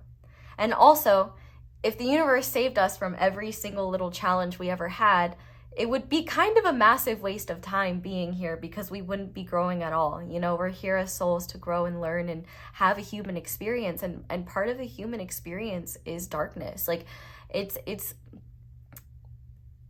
a construct of the ego to believe that everybody should always be kind to us, and everybody should always, we should always be happy, and things should always be good. Like I've already said, life is cyclical, and there are highs and lows, and, you know, there's a full spectrum of experience, and, you know, the happy, positive, joyful experiences are just as important as, you know, the sorrowful, you know, hard ones. And even though we would much prefer the former, the latter is the polarity of that, and that it's part of the human experience. And I think that one of the aspects of, especially like Western society, that I think that is really unhelpful and unhealthy is this idea that, like, we should be happy all the time, or that there shouldn't be hard times, or that there shouldn't be times where we're a little down, or, like, you know, dealing with darkness or whatever it may be. You know, the important thing is that we work through it, and, you know, we ask for help, we find resources when we can, we support ourselves, and we're kind to ourselves through it. But I think that it's important to ask yourself if at times you are blaming the universe for people being shitty to you, when the reality is it's not the universe's, like, directly the universe's fault that people are shitty. Like, people do have free will, but, like, we have to remember, we didn't start the fire. It was always burning since the world's been turning. And, like, we're just inheriting the bullshit that our ancestors left us. And, like, let's be real. Like, our ancestors were dealing with the bullshit that their ancestors left them. So, like, it is a big ass fire that we're dealing with. And I think that, you know, it's important to remember that a lot of the painful things that people have done to you are so much less about you and so much more about that person. Like,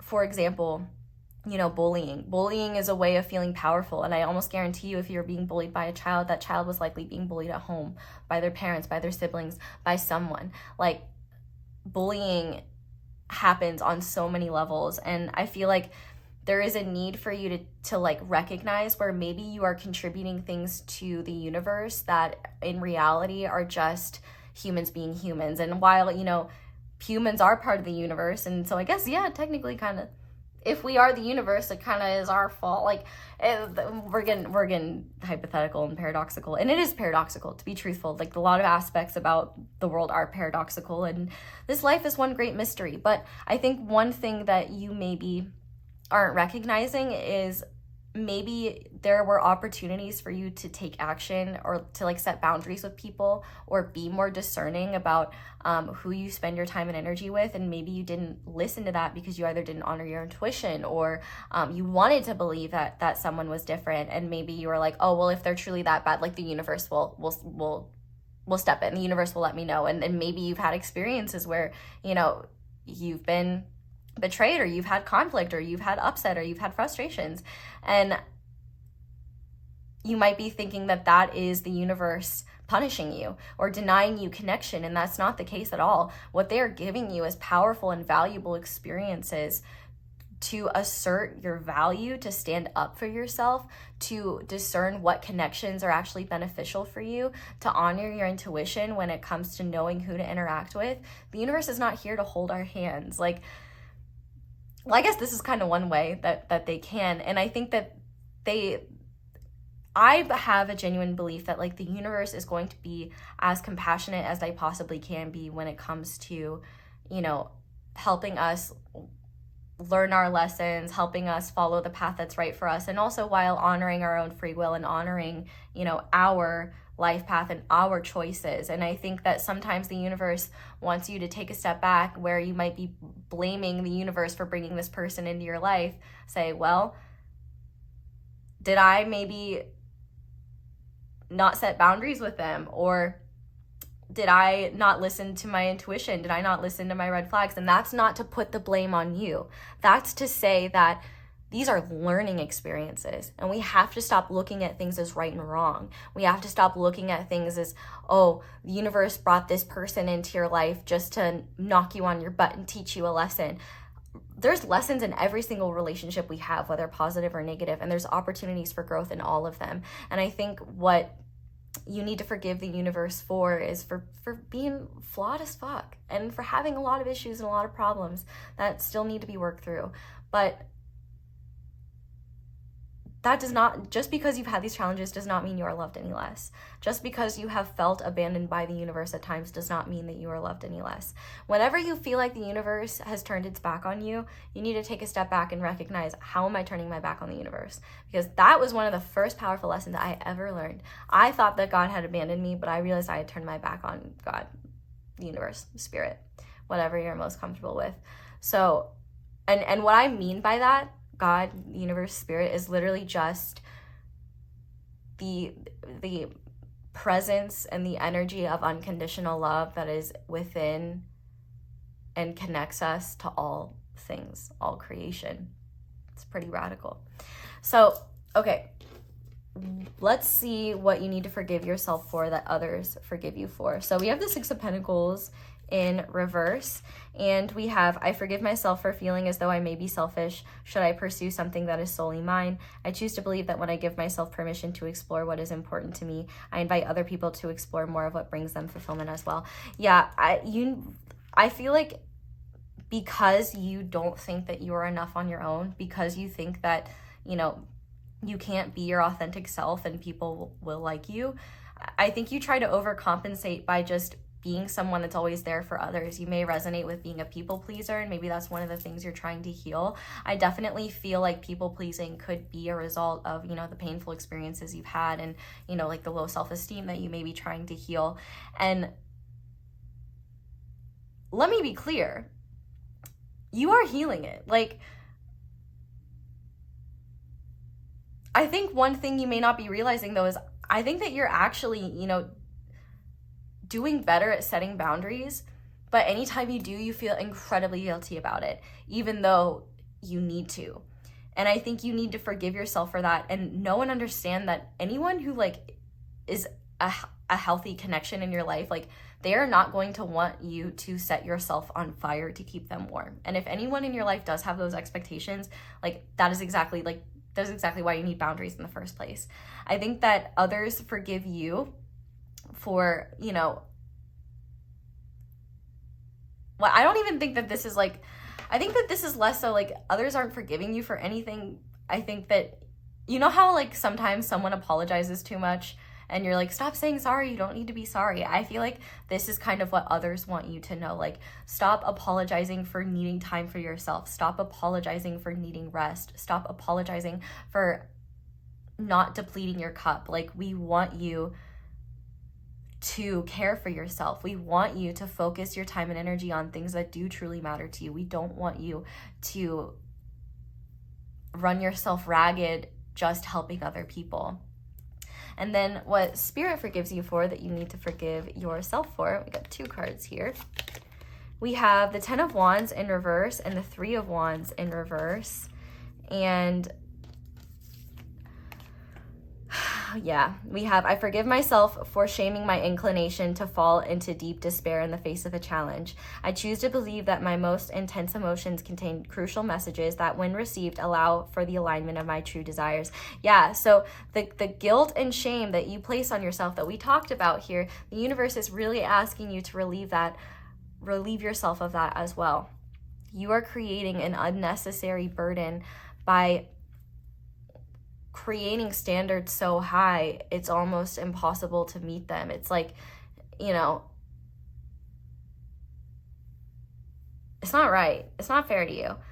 But also, I think that you have a really hard time being gentle with yourself in general. It's like, I'm seeing Monty Python and the Holy Grail in my head right now, and like the scene with the Black Knight where he's like, "'Tis but a scratch," when like his arm is cut off. And I think that in certain ways, like,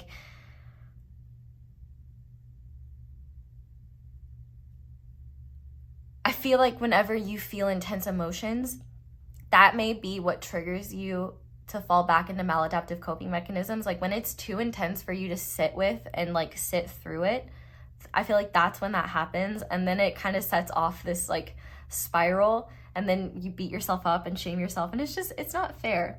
And so I feel like what the universe wants you to forgive yourself for is, you know, how you have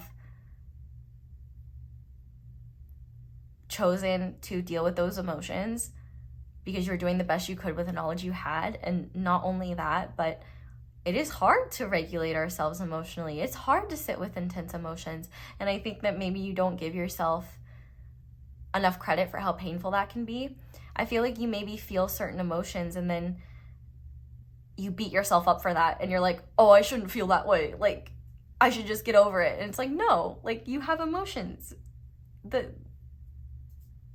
That's not something, like, emotions are part of being human.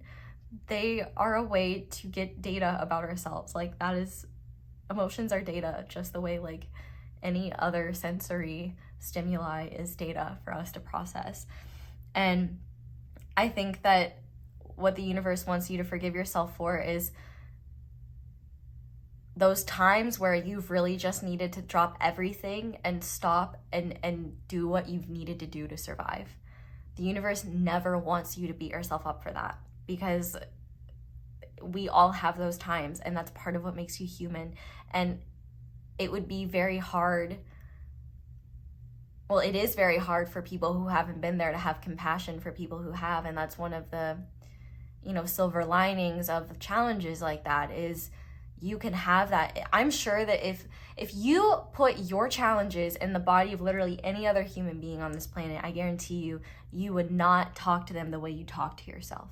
So what I want you to do moving forward, if you're beating yourself up for something or shaming yourself for having a natural reaction, stop right there and ask yourself, if my insert loved one here was dealing with this challenge, would I tell them that? What would I tell them? And I can almost guarantee you wouldn't say what you say to yourself to others. And I would challenge you to take your internal, like, take whatever's going on internally and imagine if it was someone you loved going through it, what would you say to them? How would you help them? How would you support them? And then ask yourself, how can I do that for myself? Or how can I seek that help in someone who I trust or who can be there for me. So with that being said, let's go ahead now and look at how things will change for you and blessings that will manifest as a result of doing this forgiveness work. So I'm gonna pull three decks, and for the 3 sections, for you, for with connecting with others, and just for your path as a human. They don't necessarily have to correlate with those, but I'm just like letting them stay there. So Spirit, what blessings will manifest in pile 2's personal life as a result of this forgiveness work and releasing the past? What blessings will manifest in pile 2's life when it comes to their connections with others as a result of doing this forgiveness work? And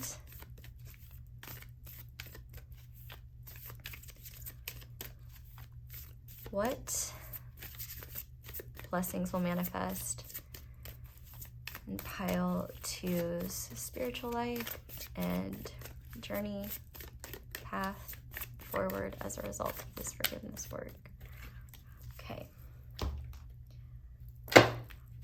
Now, shall I do the butterfly deck?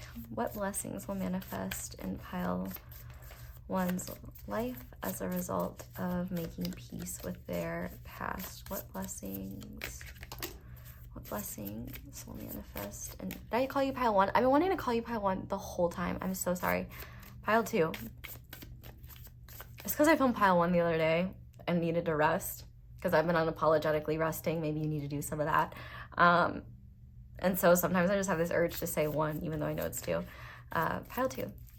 Blessings that will manifest in pile 2's life as a result of...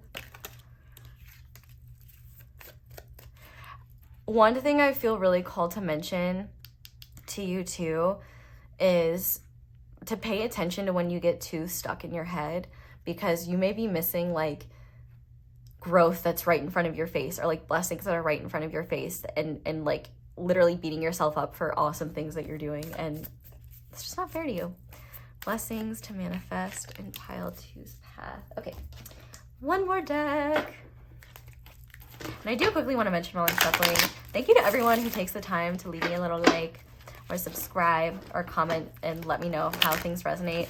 That is an excellent way to let me know how the reading resonates. And hitting that like button, man, I tell you what, not only does it let me know what you guys want to see more of, but it just helps me more than you would realize.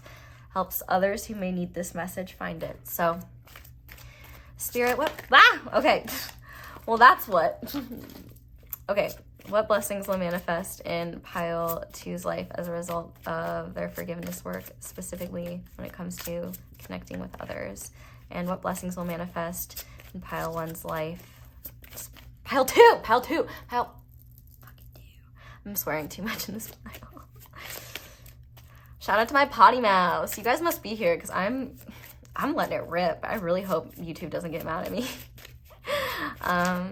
What blessings will manifest in pile 2's life journey? Okay. All right. Let's look at these. Okay. So to start, for what blessings will happen when you forgive yourself, we have number 1, you are a self-starter with very innovative ways of creating opportunity. Your determination and endurance are powerful and will help you get through rough times and reach success. I am innovative. Yeah, and I think this is the thing that you need to understand is like, what is setting you back is not the emotions that you're experiencing or like the challenges you're experiencing. What's really setting you back is your response to the challenges you're experiencing and how you treat yourself and shame yourself as a response to those responses. Does that make sense? We also have, I don't compare myself to others because I am not meant to be a copy of anyone else. I was born to be me, an original, one of a kind. I'm happy to be me, which is really interesting because we have that 1. So I think 1s could be your number 1. Maybe you're a life path 1. Maybe you are number 1. And I have been wanting to say pile 1. And this actually came out in pile 1 in this spot. So you may want to check out pile 1, though these readings are long, so I don't blame you if you don't want to, but you can change the playback speed. And you can never have too much guidance. You can always save it for later. And finally, we have, I have an attitude of gratitude. Yeah, I think that when you find yourself getting really frustrated, I think it's time to take a step back and look at what's in your immediate vicinity that you should be grateful for, especially like the really like basic stuff that's huge, like having a roof over your head, like the things that we take for granted because they're normalized, like, you know, having running water, having, you know, a warm bed to sleep in, you know, having a body that is healthy and functioning, having, you know, whatever it may be for you, like whatever I would specifically look at, like, when you shame yourself for like not reaching a goal you want to reach, or not doing as well as you think you should, like, reflect on the components that are required for you to even accomplish that task. Like having gratitude for having such a smart brain that can do so much, having gratitude for your spirit that is so creative and innovative, like things like that. I feel like you don't see how special you are, and you need to apologize to yourself for that. Don't apologize to me, apologize to you, because that's who's hurting. Well, I mean, it hurts me to know you don't see how great you are, but I hope that this helps you. We also have 3. Expression comes naturally to you. You are very skilled at communicating your thoughts through conversation and creative pursuits. You are able to get others on board with your ideas. I am charismatic. And I guarantee, like, some of you just were like, no, like, I'm not charismatic. Like, I'm so bad at, like, socializing, or I have social anxiety, or, like, whatever it may be. Let me tell you what, buddy. I have social anxiety, too. That doesn't stop me from laying down the riz. Like, I will say I kind of had to not get over, because like I still feel it, but push through, because I worked retail in college, so like you have to like talk to people, you have to communicate. So I feel like what you need to know is that if you've told yourself that you're just awkward, and that people will never actually like you or anything like that, or that you're just not social, it may be that it's not that you're not social, it's just that you've conditioned, because of like whatever your conditions were growing up, like they taught you that socializing, like people won't accept you, and then that's not okay, so you've almost like isolated yourself a little bit as a way to keep yourself safe. But I think what you may not be realizing is that there's actually a very charismatic person, which maybe some of you already know that, so I feel like this is more so just encouraging you to unleash more of yourself, because your natural personality is like your natural charisma. But also, like, I think that if you write yourself off as being not social, or just being awkward, or like bad at socializing, you need to understand that like socializing is a skill, and it's something you can learn. So healing those things, I think I think the thing is though, is that it's not that you even need to learn anything. I think you just need to unlearn the idea that you're bad at socializing, or that people just automatically won't like you. Because I think the more that you just are yourself, the more your natural charisma will shine through. Anyway, everything happens according to divine timing for the best results. Yeah, and I think maybe one thing that might be easier is because like when you're part of what makes you feel awkward when you're socializing with people is if you're like insecure and you're thinking about, oh, I hope like I didn't say this and that was too awkward, or I hope I didn't do that, like, you know, social anxiety things. If it's not something that you think you can handle on your own, I highly, highly, highly encourage you seeking help in any way, shape, or form that can help you with that. But I think that you will be less hyper-focused on other people's responses to you when you have done more of the healing work around accepting who you are as a person, because you'll find that people love who you are naturally, and the people that don't love who you are, like, are just not meant to be in your life. And I think it'll be easier for you to kind of go with the flow socially, and kind of like trust like the connections that are coming into your life, that are leaving your life, that are staying in your life, because you'll trust that if they're meant to be here, they're here for a reason, and good stuff like that. But we also have, I use my financial abundance to better my life and the lives of others, which I think that this is very interesting, because I think that this is a sign that a lot of the refining that's been happening in your social world, I think is happening so that there aren't people in your life that would take advantage of the success you're going to have, or that you're going to continue having. I feel like one of the things you may be feeling like is maybe you noticed things got a lot easier after certain people left your life, or that once you started making like big changes towards your life, like certain people, you know, were really mean to you, or like you had random falling outs. And I think that could be the universe saying, hey, we are protecting you. We are actually going out of our way to make sure that there aren't people in your life that could take advantage of, you know, the gifts that you have to offer, so that you can give them to those who genuinely appreciate them and support you as well. But finally, we have 26. You have a desire to succeed and will feel most accomplished when your work benefits others. Your intuitive awareness of what people want allows you to come up with innovative solutions to meet their needs.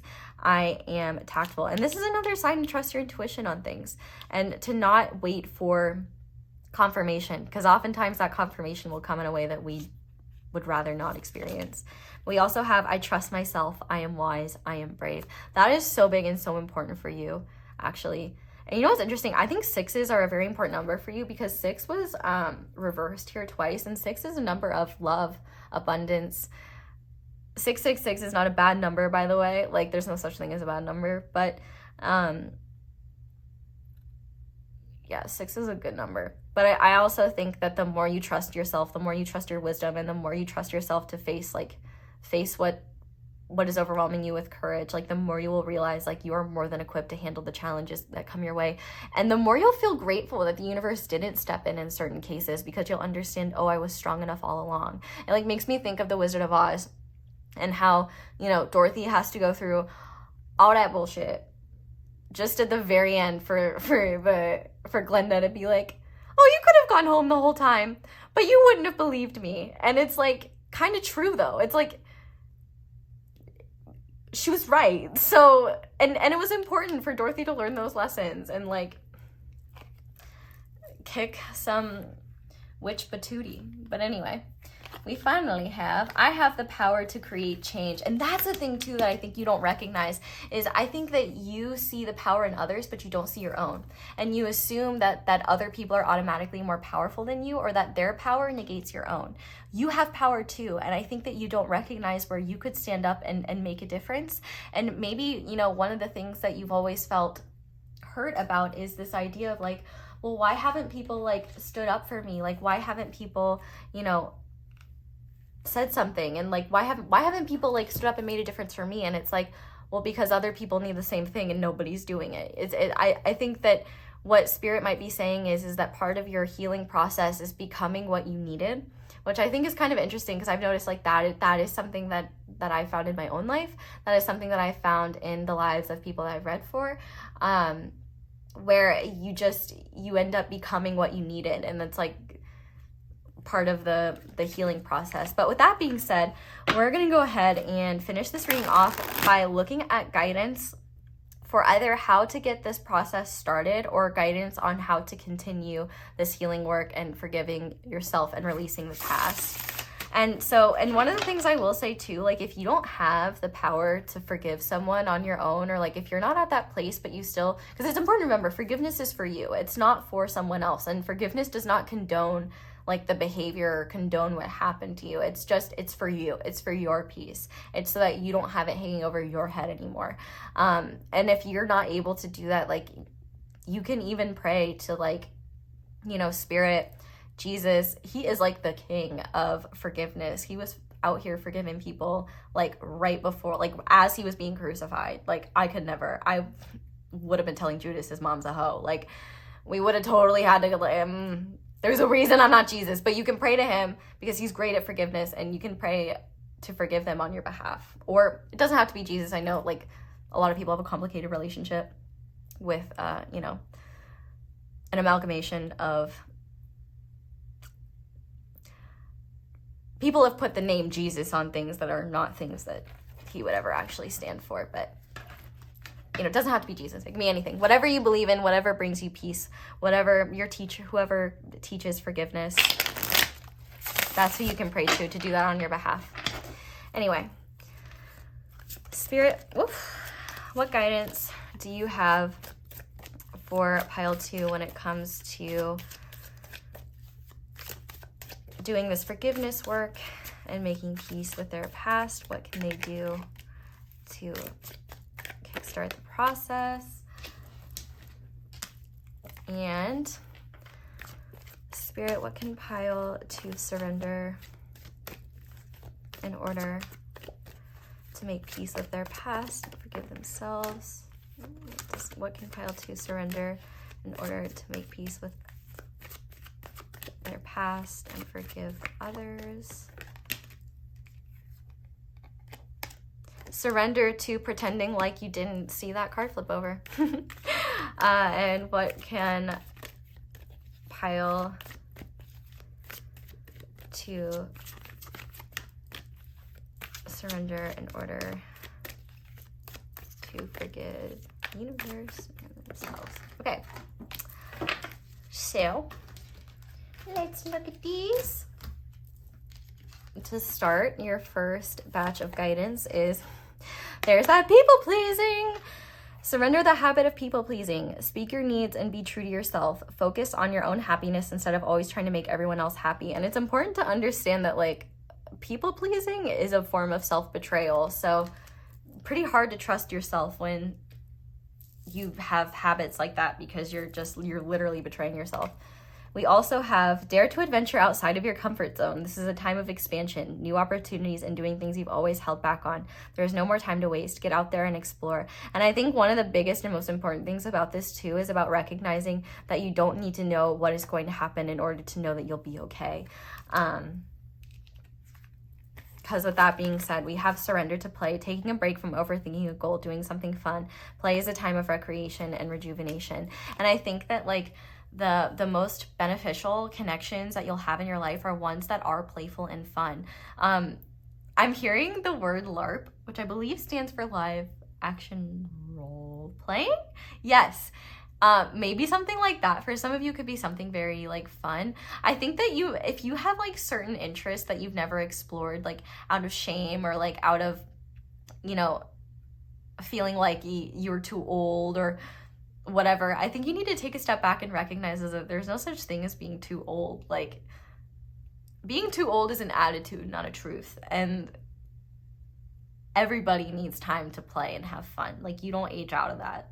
And so I think it's really important to find connections with people and make connections with people, or at the very least do things that are fun and playful, because that may help you, like, find people, meet new people that could align with this, like, playful energy. I think you know, play could be a very helpful way for you to not only rest in a way that isn't just, like, sleeping or just, like, taking time off, but also connecting with people in a way where you don't necessarily have to be so worried about how you're socializing or be focused on, like, every minute interaction, because you're both doing something, like, fun together. You know what I mean?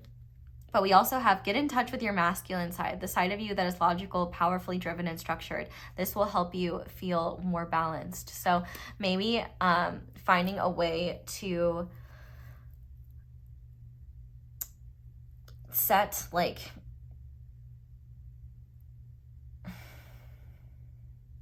what's the best way to put this? I think that when you start feeling, I think the best way to employ this, like, logical side is when you start getting in your head about, like, oh, what if they think I'm dumb, or what if this or what if that. You need to stop yourself and be like, okay, no, we don't have any reason to believe that, and we do have a lot of reasons to create that belief stemming from XYZ wounds that we're working on healing. Let's release that and not hold on to that, and instead be open to exploring what actually might be occurring here. I also just feel like maybe scheduling more time to play, to do things that you enjoy, because, like, play doesn't have to just be, like, you know, running in a field, though it could be, you know, it could be doing things like taking a class, or hanging out with, like, family, like younger cousins, children if you have them, you know, stuff like that. But finally, I know what this card is, and I like it a lot because it's bent, and I actually ran my chair over it, but oops. Surrender to complete healing. Open to the fully loving, compassionate forces of the universe that support your physical, emotional, and spiritual healing. And I think that's one important thing you need to understand, is that the universe does not want you to close yourself off to it. The universe does not want you to not trust it. The universe wants you to understand that, you know, you deserve to take up more space in it, and you deserve to feel feel, you deserve to be able to take up space and not feel like you have to hide. You deserve to be able to explore the world, and from a place of peacefulness, and from a place of, you know, passion, joy, and from a place of like feeling like you, genuinely like you. And I think that Spirit is really saying, you know, don't take the negative experiences of your life as a metric of how much the universe loves you, because that's not the case whatsoever. Like, we all have challenges, we all have things that we suffer through, we all have good times, we all have bad times, and unfortunately humanity is at a place right now where the vast majority of us, like, first of all, I don't think anyone leaves this earth unscathed, but like, we have to understand that a lot of like the pain and the challenges that we're dealing with, like, they've been here well before we got here, but we have the power to make that not the case for the generations that come after us, and that is a very powerful thing. But we also have, find the luxury in the small things and the big things in life. Allow yourself to feel proud of your accomplishments and successes and the abundance that follows you. The abundance that follows. You are deserving of the rewards coming towards you. And I think the more that you open up to the world, the more you will see that the world opens up to you. And the more that you will see that, you know, there is a space for you and that you are accepted. Like, I think one thing that you will be shocked by is that how many people like love you, and how many people love getting to know you. And I just really relate to this pile in a lot of ways, because I feel like this was me at one point in my life. And like, I remember when I went to college for the first time, I was shocked because I went to school with the same kids my whole life. And like, I was like, oh my God, like, these kids don't hate me and I'm being myself, and they're like not judging me. And like, you know, it was crazy to me. And then when I realized, it's like, oh yeah, turns out when you leave like toxic environments, like, and get to know new people that are more aligned with who you are, which, like, hello, toxic environments, public school, private school, like, let's be real. But work, I mean, let's be real, toxic environments, you mean planet Earth. Well, not Miss Earth herself, she is perfect, but the humans that inhabit it, we make it pretty toxic. But what the world needs more of is your bright, beautiful self, and it needs you to share more of that with the world, because that's going to bring you more abundance and more joy.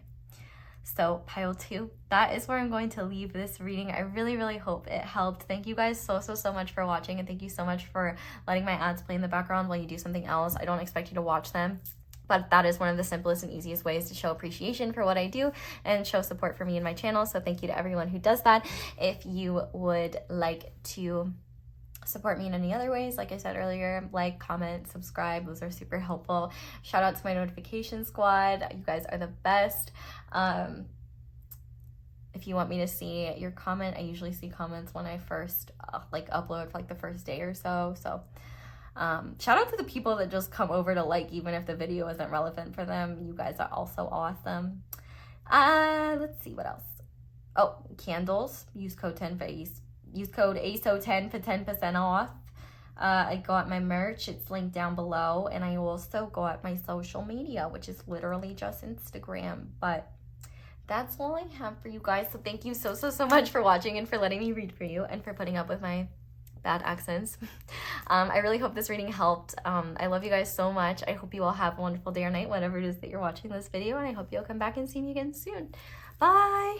Hi there, pile 3. Welcome to your reading, and thank you so much for being here. If you guys chose the Amethyst Butterfly and the Wonderland Tarot, this is going to be your reading on how to make peace with the past for a brighter future using the process of forgiveness. If you skip the intro, it's quite likely you may have questions about what's happening in the reading. So I would highly recommend checking that out if you do. Like I stated in the intro, this is going to be, we are going to be releasing the past through the power of forgiveness. And I'm going to go ahead and start by shuffling your tarot. So, Spirit, what does pile 3 need to forgive themselves for? Okay. What does pile 3 need to forgive others for? And if you started with forgive others, check out the intro. You are by no means required to forgive anyone. Just an opportunity for growth. What does pile 3 need to forgive the universe for? Okay. And then the other 2 are going to be what others forgive you for and what the universe forgives you for. And you might be kind of confused by what I mean by that. And what I'm specifically trying to look at is things that you may feel guilty about, that others do not hold against you, that want you to forgive yourself for. And then also things that you may feel guilty about in your life that maybe you worry like the universe is like judging you or like something like that. You know what I mean? So what does pile 3 need to forgive themselves for that others forgive them for? And what does pile 3? Okay, Spirit was like, I got a message. Okay, now I'm gonna shuffle your oracle, which I'm gonna be using the self-love or the self-forgiveness oracle deck, Love Your Ego edition, because you know one of the results of past painful hurts is oftentimes we can develop our egos find ways to protect ourselves. It's important to remember that we all have egos, but we are not our egos. So don't feel like whatever is showing up here is like a genuine reflection of who you are. It's not the truth of who you are. It's just, you know, how your ego is trying to keep you safe. It's like survival mechanisms. You know, you wouldn't blame a dog that's been abused for like not trusting humans. So don't beat yourself up for having ego responses after painful experiences you've had. Anyway, Spirit, what does pile 3, forgive me if I call you pile 1. I called pile 2 also pile 1. Just ignore me. I mean 3. Pile 3, Spirit, what does pile 3 need to forgive themselves for? I'm not going to look at that yet. What does pile 3 need to forgive others for? And when I say need, you don't need to. Like, look at the intro if you are confused by that.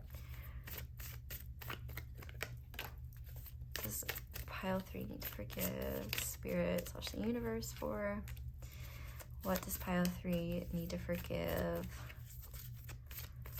themselves for that others forgive them for? What does pile 3 need to forgive themselves for that others forgive them for? And what does pile 3 need to forgive themselves for, or that Spirit forgives them for? Okay.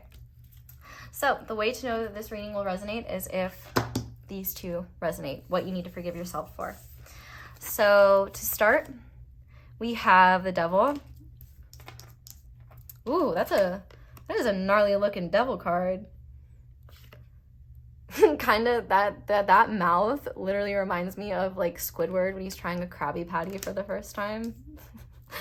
But we also have, I forgive myself for feeling as though I must see it before it is safe to believe it. I choose to believe that what I choose to believe is a powerful driver of my experience, and it is safe to explore a perspective that is more aligned with the reality I seek. So I think you need to forgive yourself for holding back. I think that there are a lot of like fears that you've been wrestling with, and I think that that's actually a pretty good, accurate representation of your fears. Like, you are definitely Alice in this situation, like fighting these big fears. And I feel like one thing that you need to know as well is that a lot of this fear of unchaining yourself from what you've been attached to and unchaining yourself from you know, your fears, that's something that takes like a lot of courage. And if you haven't seen other people do that themselves, it might be easy to fall into this trap of believing that like it's impossible to do so. I also think that, and this is what I was going to say before I got kind of distracted, there is a lot in terms of just mainstream narratives around around fear-based thinking, around negativity, around conformity, around keeping yourself small. And I think that there is a part of you that needs to forgive yourself for not believing in yourself. And I think one thing that you need to give yourself credit for is the fact that you don't know what you're capable of achieving yet because you haven't tried and you haven't faced those fears. And maybe you have tried, but things didn't turn out so well. And so maybe that really hurt your confidence. And what I would tell you to that is, that was not a sign that you were supposed to stop. That was a sign for you to get back up and keep going. Even though it is hard when things don't work out the way we plan, when we do face rejection, when we do face those things, but those are part of life. And remember that rejection is divine protection and also divine redirection, and that it's really important to face things like that, because the more you do, the less you'll be inhibited by them when it comes to putting yourself out there, you know, taking risks, exploring new opportunities. I feel like you know you've outgrown the life you're living. And whether that's in big ways or in small ways, in terms of like your habits or where you're living, whatever it may be, I think that you are done being chained to what's holding you down. And I think you need to forgive yourself for struggling with that and for dealing with that. You know, the fact that we have the Devil card here, whatever you are trying to break yourself from or free yourself from, is not something to scoff at and not something to, like, you know, gaslight yourself about being not a big deal. Like, it's a huge deal for you to even like face a lot of these fears. But I think the biggest thing for you, like, I just heard David and Goliath, and I think that you kind of view your fears as Goliath. And I think you need to remember, like, when they are feeling big, you're like, bitch, I'm David. Like, I am going to kick some giant butt. And I think that, like, the biggest thing that you need to forgive yourself for is not even trusting yourself to face the challenge of trying, and not believing that you're worthy of multiple opportunities, or believing that you have to be successful the first time you do something in order for it to be valid. I really do feel like you may be dealing with this obsessive energy where you know it's time to break out, you know it's time to grow, but the flip side of that is that you have like obsessive tendencies around what could possibly go wrong, around how you could be harmed, around how things could impact you negatively. And I think that you are actually making things a lot more scarier than they will be in reality. And it's keeping you stuck because you either haven't actually gone outside of, you haven't actually tried yet and seen the results, or you haven't had enough like experience, or you haven't been able to do something long enough in order to actually see the results of what could manifest. I feel like too, you know, it is really easy to focus on like the negative things, but I think you're massively underestimating how much people will be inspired by how you choose to face your fears and the courage you have. I feel like you don't recognize that you have a lot more courage than you think, and part of courage is not courage is not about not feeling fear. Courage is about feeling the fear and doing it anyway. Because fear doesn't necessarily go away. I hate to break it to you, I still feel that every time I sit down to film, but that doesn't mean that it means it's wrong or you should stop. It just means that you have feelings of fear, and that's a thing, but it doesn't have to stop you. And I really do think that the more you believe in yourself and believe in your ability to face challenges as they come and your ability to handle challenging things, the liberation you will feel from letting go of what you've been holding on to will be the nourishment that you need in order to handle any challenges that come with the unknown and the new. I think that like one thing you may be underestimating is like, what's the best way to word this? Ask yourself this: would you rather continue fighting the same battles that you know are making you miserable and that you know are keeping you tied to a past version of yourself or a past version of your life that no longer resonates, knowing that all that's leading to is pain? Or would you rather face the discomfort and potential pain that may come from trying something new and doing things differently and you know, facing certain fears while you're feeling the fear and seeing what happens. You know, in one decision, you know what the outcome is, and the other decision, you don't. And I think the thing is too, is we often like believe that things are going to turn out negatively. If I had $1 for every time like I was going to read for someone and they were like, oh, but what if it's negative? It's like, what if it's positive? Like, it's more often than not, it's positive. And if it's negative, it's for a positive reason. And even then, it's not negative. It's just telling the truth and helping you see through illusions in order to empower yourself and be like a more be a better version of yourself. Like, let go of the idea of that negativity and stop viewing challenges as an obstacle to your success, and rather as a tool you can utilize to be even more badass and even more accomplished and have more faith in yourself. But let's see what you are being asked to forgive others for. We have Death in reverse. And we have, why is this dirty? Oh, ash. I forgive myself for feeling as though if I don't do it, no one will. I choose to believe that when I allow others to prioritize tasks as they see fit, I allow them to clarify what is important so that they may pursue a life more resonant with their truest selves. I think you have to forgive, and this is interesting because like when I've done these like parts of like forgiving others, it's more often than not needing to like legitimately forgive someone else, but rather forgive yourself for how you dealt with other people's behavior. And I think in this case, you need to forgive people for not being ready to change, but forgive yourself for believing that they can. And also recognize that you don't have to give up in that belief just because they haven't done that yet, but also recognize that maybe it's not very beneficial for you to be the one to keep trying to get them to change, because we all know how hard it is to change ourselves. You know, like it's a lot hard, like it's impossible to try to change someone else. And it may not be that you're trying to, but it could be that there are certain people that were in your life or that have been or that are recurringly in your life that drag you down. You know, I mean, the fact that we have like the Queen of Hearts here and Alice, you know, what's her famous phrase? Off with her head. She's like, honestly, not the vibe. And, you know, in Wonderland, for example, everybody that is underneath her, they cater to her and they cater to what she wants so that they don't get their head cut off.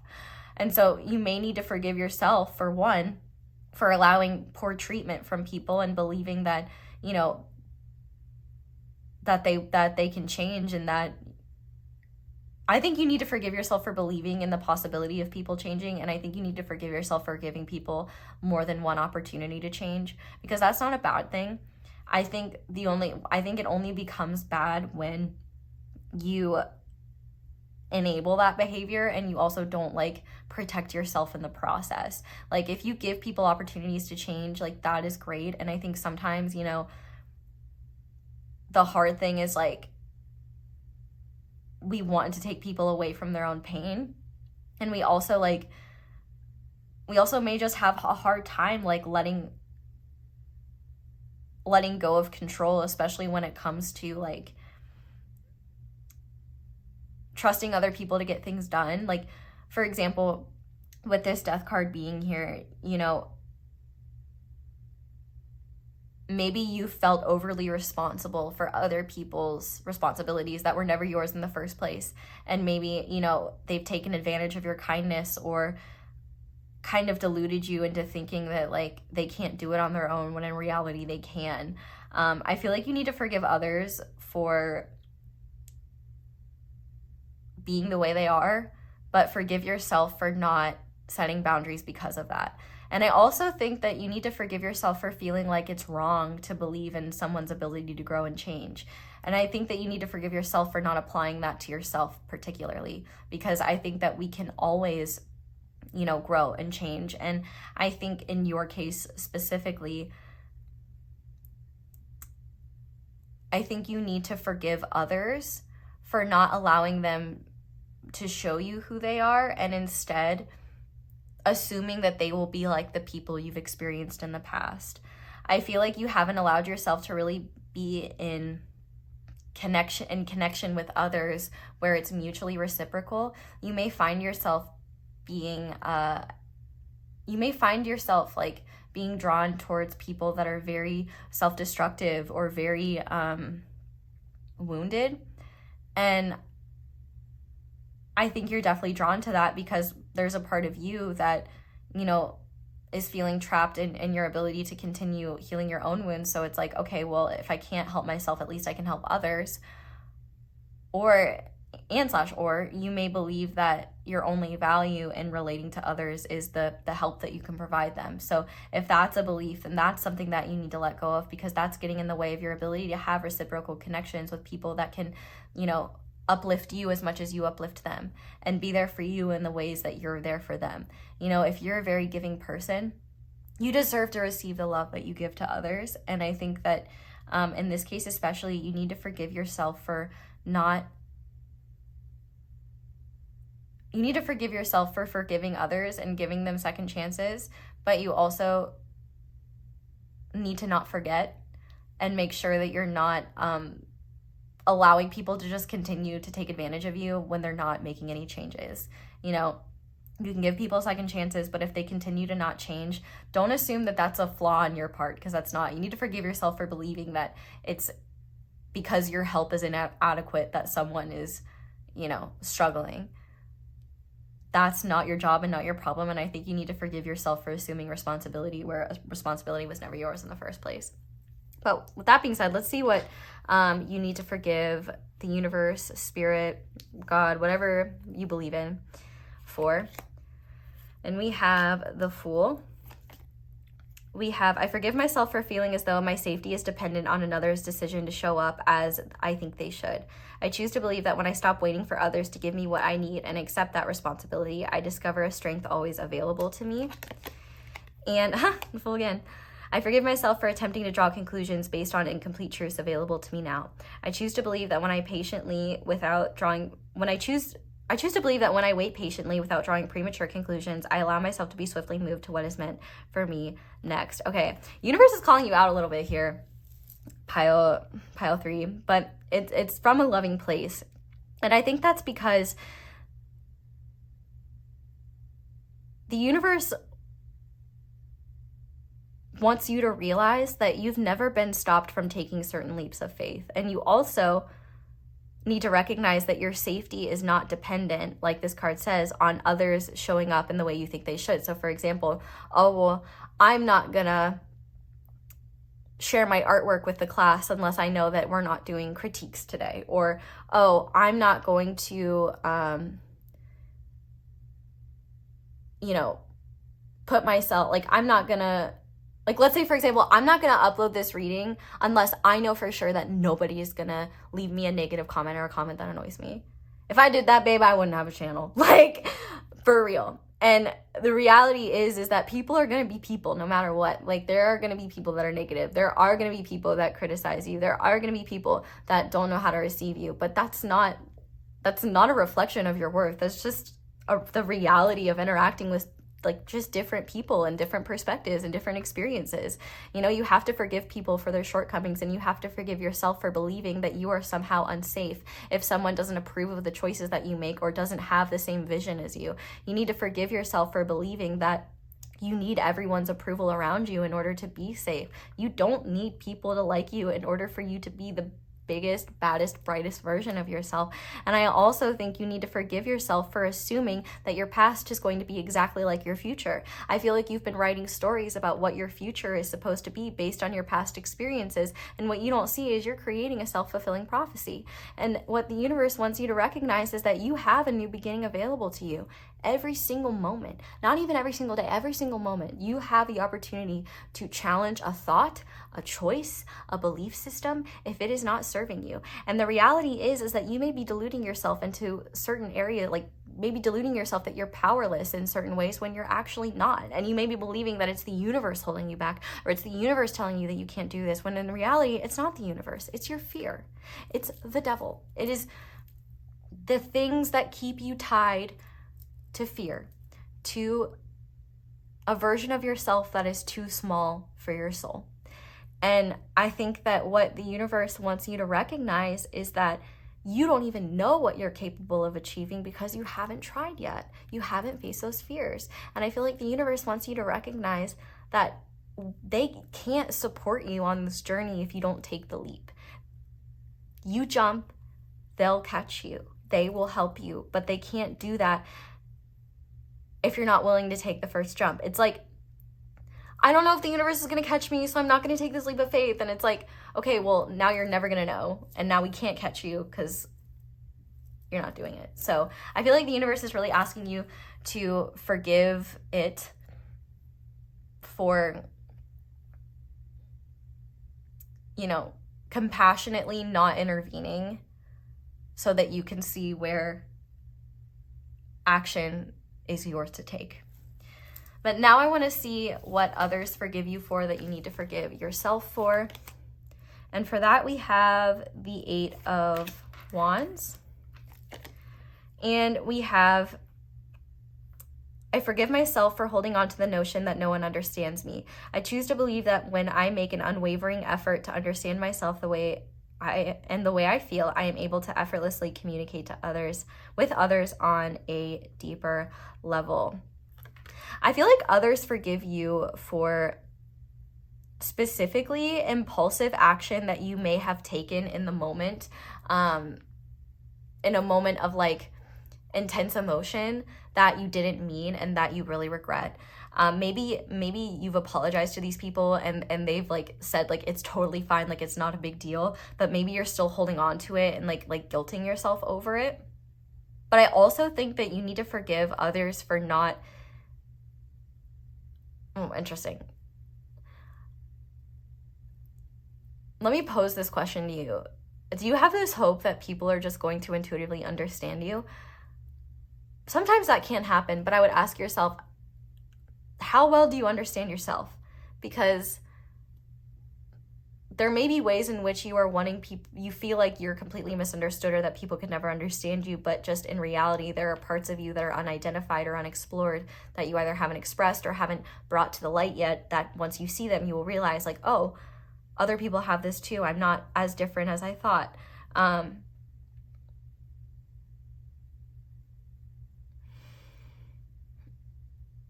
I feel like others want you to forgive yourself for like the times where you've pushed people away or where you've held back or where you've run away from the opportunity to connect or the opportunity to get to know people more because you were afraid that people wouldn't get you or people wouldn't understand you. I think that the biggest thing you just need to forgive yourself for is avoiding connection out of fear that people will be the same or that people will just disappoint you the same way other people did or that people can never truly accept and understand you the way that you are. And it's like, of course you believe that because you haven't yet started to accept and understand yourself. Like, and you may think you have, but there are always new layers of understanding within ourselves. Like, we are an onion with thousands of layers. Like, there's a reason why the symbol of enlightenment is represented by the lotus flower. Like, that process is a slow unfoldment. And I think that one thing you may not be recognizing is you might write off people and new opportunities and situations before you even really get the opportunity to explore them, either because you're outside of your comfort zone and that discomfort just makes you want to retreat, or because you may have been afraid of like showing yourself and been afraid of that rejection of like showing yourself and not being accepted, so you ran away before you had the opportunity to really explore something. And I feel like you might think that those people really judge you or like think you hate them or like think that they must hate you, and I feel like this is the kind of those individuals or those groups of people in general saying like, no, like we want you to forgive yourself for that. Like, I think that there are a lot of people that really would love to get to know you better, but they also like don't want to like violate your boundaries or, you know, bother you or annoy you. And you might find, you know, oftentimes you may hold back from others in the same way they hold back from you. So maybe challenge yourself on where you're really quick to judge others and quick to assume how they're going to respond to something, because that one may make you look a little foolish. And two, you know, you may just be like robbing yourself of the opportunity to have cool and positive, empowering experiences with others because you're afraid of them seeing you and who you really are, which who you really are is awesome. You could also be a Capricorn or have Capricorn placements. You don't have to, but shout out to the Capricorns. Finally, let's see something that you need to forgive yourself for that the universe also forgives you for. So for that, we have the Hanged Man and a burp. Okay, now I'm done. I forgive myself for avoiding people and situations that may make me uncomfortable. I choose to believe that each time I give myself permission to change my mind and commit to a new way of showing up in the world, I allow myself to be moved to where the possibility of deeper comfort exists. Yeah, so I feel like you may feel a lot of guilt and shame for, you know, holding back at times or for avoiding the things that you're afraid of, avoiding the things that make you feel uncomfortable. And I feel like the universe wants you to understand that it's not, you know, judging you or shaming you for that. I feel like they want you to understand that it's okay to be uncomfortable and that part of growing is about learning to, you know, accept that, like, it's part of growing is learning to choose between the discomfort of staying in your comfort zone or the discomfort that comes from trying something new, that comes from growing. And I feel like the universe also wants you to forgive yourself for how you have coped in the past. You know, with the Hanged Man here, you may have dealt with some like learned helplessness, and there may have been times where maybe you could have done something differently, but you didn't know any better and you didn't know that you could. And maybe you know that now, maybe now you know you could have done something differently, but you know, you didn't know then, and maybe you hold that over your head. And I feel like the universe is really saying, please don't do that. Like, you did the best you could with the knowledge you had, and that's how you need to like look at things moving forward. Even if you avoid something that's making you uncomfortable knowingly, and that's the choice you make, the universe is not judging you or shaming you. The universe loves you unconditionally, and that's my genuine belief. And they want you to be compassionate with yourself when that happens, not shame yourself, because all that's doing is creating more unnecessary stress for you and making it even harder for you to get out of, you know, this fear-based energy. I really do feel like with this Hanged Man here, you need to forgive yourself for not knowing what to do in the past and feeling bad about not knowing what to do or not knowing how to deal with something.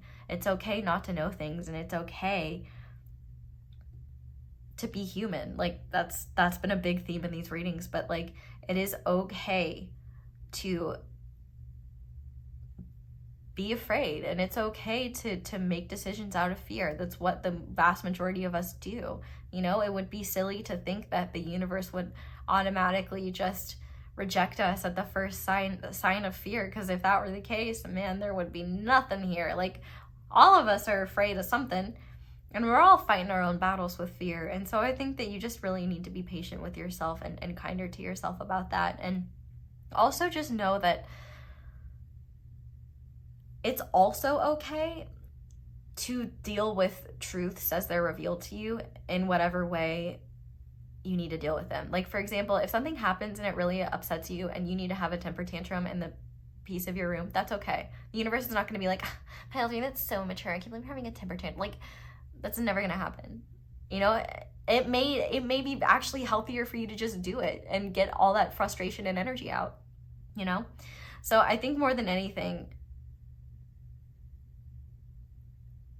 the universe really wants you to forgive yourself for not pushing yourself when you know you could have, when you know you could have done more, and instead have compassion for yourself and for how you've coped with your challenges and how you've coped with discomfort. So with that being said, I now want to look at what blessings are going to manifest in your life as a result of doing this forgiveness work. So I'm going to pull I'm pulling from 3 decks, but then also 3 different cards. So what blessings will manifest for pile 3 as a result of forgiving themselves? What blessings will manifest for pile 3 as a result of forgiving others? And what blessings will manifest for pile 3 as a result of forgiving the universe?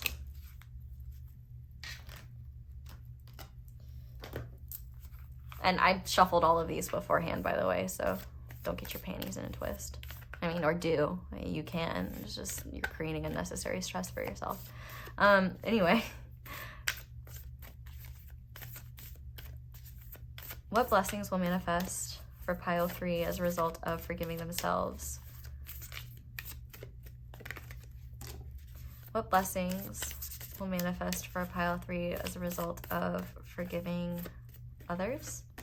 And what blessings will manifest for pile 3 as a result of forgiving the universe? One more deck. I do want to give these a good bridge shuffle because these are fun to bridge shuffle. That sounds fine. Okay. What blessings will manifest in pile 3's life as a result of forgiving themselves, please, Spirit? What blessings will manifest in pile 3's life as a result of forgiving others? And what blessings will manifest in pile 3's life as a result of forgiving the universe? Okay. So let's start with the blessings that will manifest as a result of forgiving yourself. We have 5. Flexibility is your forte. When life throws you a curveball, you can easily adapt to new circumstances and find the excitement in the unexpected change. Be brave and bold in your endeavors. I am adaptable. Yeah, I think that's one of the biggest things too, is like part of going outside of your comfort zone is learning to adapt to these different changes, because you're not going to be able to control those variables, right? But we also have all of my actions and decisions are rooted in a place of love. And this is so powerful because this can help you know how much you have actually forgiven yourself and how much you are actually releasing this past version of yourself. Because if you stop and ask yourself, oh, am I doing this, because I'm afraid, or am I doing this because I love myself enough to try something new, or I love myself enough to do something I'm scared of so that I can grow? Like, pay attention to that, because that'll let you know like where your energy is and where your intentions are at. But we also have everything happens according to divine timing for the best results. And I think too, that's an important thing as well, is, you may take certain actions and not get the response that you want from the universe or the result that you want immediately. And I feel like the universe is trying to get you to understand that you may not, like, just because you don't get the result that you want immediately doesn't mean that you're doing something wrong. Trust and keep going, and trust in when you feel called to act. But let's see what blessings will result in your connections with others. We have master number 22. You are in possession of incredible creative powers, and it is assured you can achieve anything you wish. I am aligned. So forgiving these 2 aspects will really help you come into alignment with the people that are meant to be in your life, or help you get closer to people already in your life that are aligned with you. I feel like these are going to be major for you, because the more aligned connections you have, the more you'll feel like you have like a support network to fall back on, and the more you'll feel like confident in yourself, because like you'll recognize like you'll recognize that like real recognizes real, right? And I think like the more you connect with people that you admire, that uplift you, the more you'll realize like, if this is reciprocal, like I must add similar value, I must be in a similar way, and that's the truth, you do. We also have I am enough, which is so huge. Like I think that's the biggest thing. Like the more you recognize that you are enough, the easier it will be to socialize and not obsessively analyze other people's actions and behaviors and worry about what they're thinking, or worry about if they've liked you or not. And the more you recognize that you're enough, instead of worrying about whether people liked you, you'll start to ask, did I like them? Because that's important too. And we have, I am strong enough to face every issue in my life with courage and trust. And I think that's the thing as well, is like, sometimes like, when it comes to connection, we have to be willing to open up to people. We have to be willing to have like tricky conversations. We have to be willing to face like conflict in order to heal and resolve things. And I think that the universe is saying you're not only strong enough to face that, but you're compassionate enough to make decisions that are not only in your highest interest, but also that are fair to others as well. And I think that like, if people aren't being fair to you, if people aren't being, if people aren't working with you, that's probably a good sign of who's maybe not aligned with you. But finally, let's see what blessings will manifest as a result of forgiving the universe. So we have, you have great leadership skills. Your mind is sharp and allows you to dream up ingenious ideas and organize all the details, then direct others how to carry things out. I am ingenious. And I think that's the thing. You may be waiting for the universe to tell you what to do, because it's like, oh, well, if the universe tells me, then I know it's safe. I know if it's divinely guided, then I know that I'm doing the right thing. But you have to understand that you're not here to just do the divine's bidding.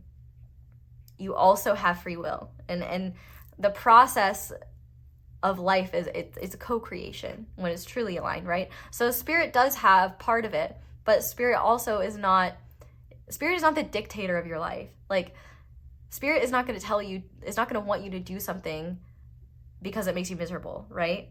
I feel like this is a lot about you recognizing where you're disempowering yourself because you're assuming it's up to the universe to do something, or it's up to the universe to tell you, when in reality, the universe wants you to take the lead and start exploring, what's out there for you and what it works for you and what doesn't. They really want you to start taking the lead in your own life and recognize that not only are you wise enough to discern what is meant for you and what isn't, but also you can trust in the decisions that you make. You can trust, and the less you people please and the more you make decisions out of love, the more you can trust that the universe is supporting those decisions as well.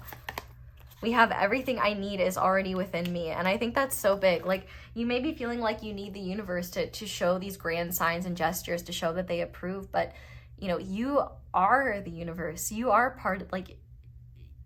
the universe is within you and is you. Like, you can trust your leadership skills. Like, you can trust yourself to follow your own path and know what's right for you. The universe wants what's right for you. Oftentimes, what is right for you and what is right for other beings on this planet is what the universe always wants that. But yeah, anyway. We also have, I don't compare myself to others because I am not meant to be a copy of anyone else. I was born to be me, an original, one of a kind. I am happy to be me. This came out in every single pile, and I think that's so huge because, comparison is the thief of joy. And I think that maybe you may be stopping yourself because you're like, oh, well, maybe I need to do X, Y, Z first, or I need to, accomplish this, or I need to do that. And it's like, nope, you have everything you need and you're ready to go whenever you feel ready. So with that being said, we're going to go ahead and finish this reading off by getting guidance for you. If you have no idea where to start in terms of this healing forgiveness process, that's where the guidance will be. And if you're already in the process of doing this, here's guidance to just continue furthering that. So Spirit, what does pile 1 need to surrender in order to help forgive themselves? Okay. We have surrender your fear of intimacy. You are ready to let love in. Compassionately identify and begin to release any patterns that stop you from opening your heart. What does pile 3 need to forgive, or what does pile 3 need to surrender in order to help them forgive others and release the past? We have surrender to creativity. Let your imagination soar. Stay open to all creative ideas about how to pursue a dream or solve a problem. I think more than anything, a lot of what you need to recognize is that,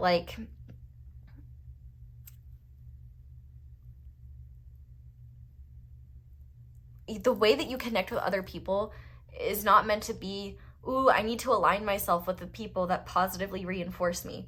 No, because that's going to cause you to be a version of yourself that is just seeking validation. I feel like the universe is really encouraging you to get into your more, get into the more kooky parts of yourself, the more creative, fun, whimsical parts of yourself, and embody those more, because that's not only going to help you see just your innate value and how cool and interesting you are, but also the more you express that and give yourself the freedom to express that, the more you're going to attract people who are similar to you that also have those creative that also have similar interests and creative interests as you, that also the real ones will recognize your realness, let's just say. And finally, Spirit, what does pile 3 need to surrender in order to help forgive Spirit and themselves as they're on their path? This came out there's similar, not, even though the messages were all pretty different, some similar cards came out, so if you were drawn to the other piles, feel free. But we have surrender to complete healing. Open to the fully loving, compassionate forces of the universe that support your physical, emotional, and spiritual healing. And that's such a big thing. Like, I feel like the universe is really asking you to open up and take that leap of faith, because it's like you don't know what the ways in which the universe will support you because you haven't taken that first step. It's like, it's like, think about it this way. It's like, you know, the universe is telling you, like, apply to college, like, you know, we'll get you that scholarship. And you're like, well, how do I know you'll give me the scholarship? And so then you just, like, don't apply at all. And it's like, well, you're not going to go to college at all now. Like, you know, worst case scenario, the scholarship don't come through and you defer a year, or I don't know. Point being of that example is just, it's like, how can you trust in the universe when you don't take the risk, when you don't do the trust fall, you know? Trust the universe will catch you. So these two just came out for you. We have develop a deeper connection with your ancestors and spirit guides by spending time in meditation or talking to them about your needs. They may have been trying to reach you, but you may have not responded. Ask for a sign. And I think you may have a fear of being intimate with yourself and, like, looking at your fears. And I think that's why they seem so scary and so hard to overcome. The more you realize where your fears stem from and why they're there, and the more you acknowledge and accept the fact that those fears exist, but that those fears don't have to be what stop you, I think the more empowered you can be as a result. But we also have expect the unexpected. A sudden change or shift is in store for you. Whatever it is, it's for your best. Everything happens for a reason, even if it seems challenging at first. And finally, Spirit, what final guidance do you have for pile 3 when it comes to making peace with their past and moving forward? Spend time with those who uplift, love, and teach you how to grow, and do the same for them in return. Now is the time to reach out and deepen those valuable bonds. That's beautiful. And on the back of the deck, we have, this is a process of transformation on a cellular level. You are shedding many layers of yourself that have been accumulating from past lives in this present incarnation. You will be evolving into a completely new version of yourself very soon. Hell yes, you will, pile 3. And I know you will. I already see it, and I believe in you. So pile 3, that is where I'm going to leave this reading. Thank you guys so much for watching, and thank you so much for letting my ads play in the background while you do something else. That's one of the simplest and easiest ways to show support, appreciation for this reading. Thank you guys to everyone who does that, because it helps me more than you'd realize. But if you'd like to support me in other ways and show appreciation, you can like this video, comment down below, let me know how it resonates. You can subscribe if you haven't already, and be sure to click that little notification bell to be notified whenever I upload a new reading. You can also check out my merch and my candles. Be sure to use code ACE10 for 10% off. You can check out my social media, which is just Instagram basically. But yeah, that's all I have for you guys. So thank you so much for watching and for letting me read for you. I hope you all have a wonderful day or night whenever it is that you're watching this video, and I hope you'll come back and see me again soon. Bye!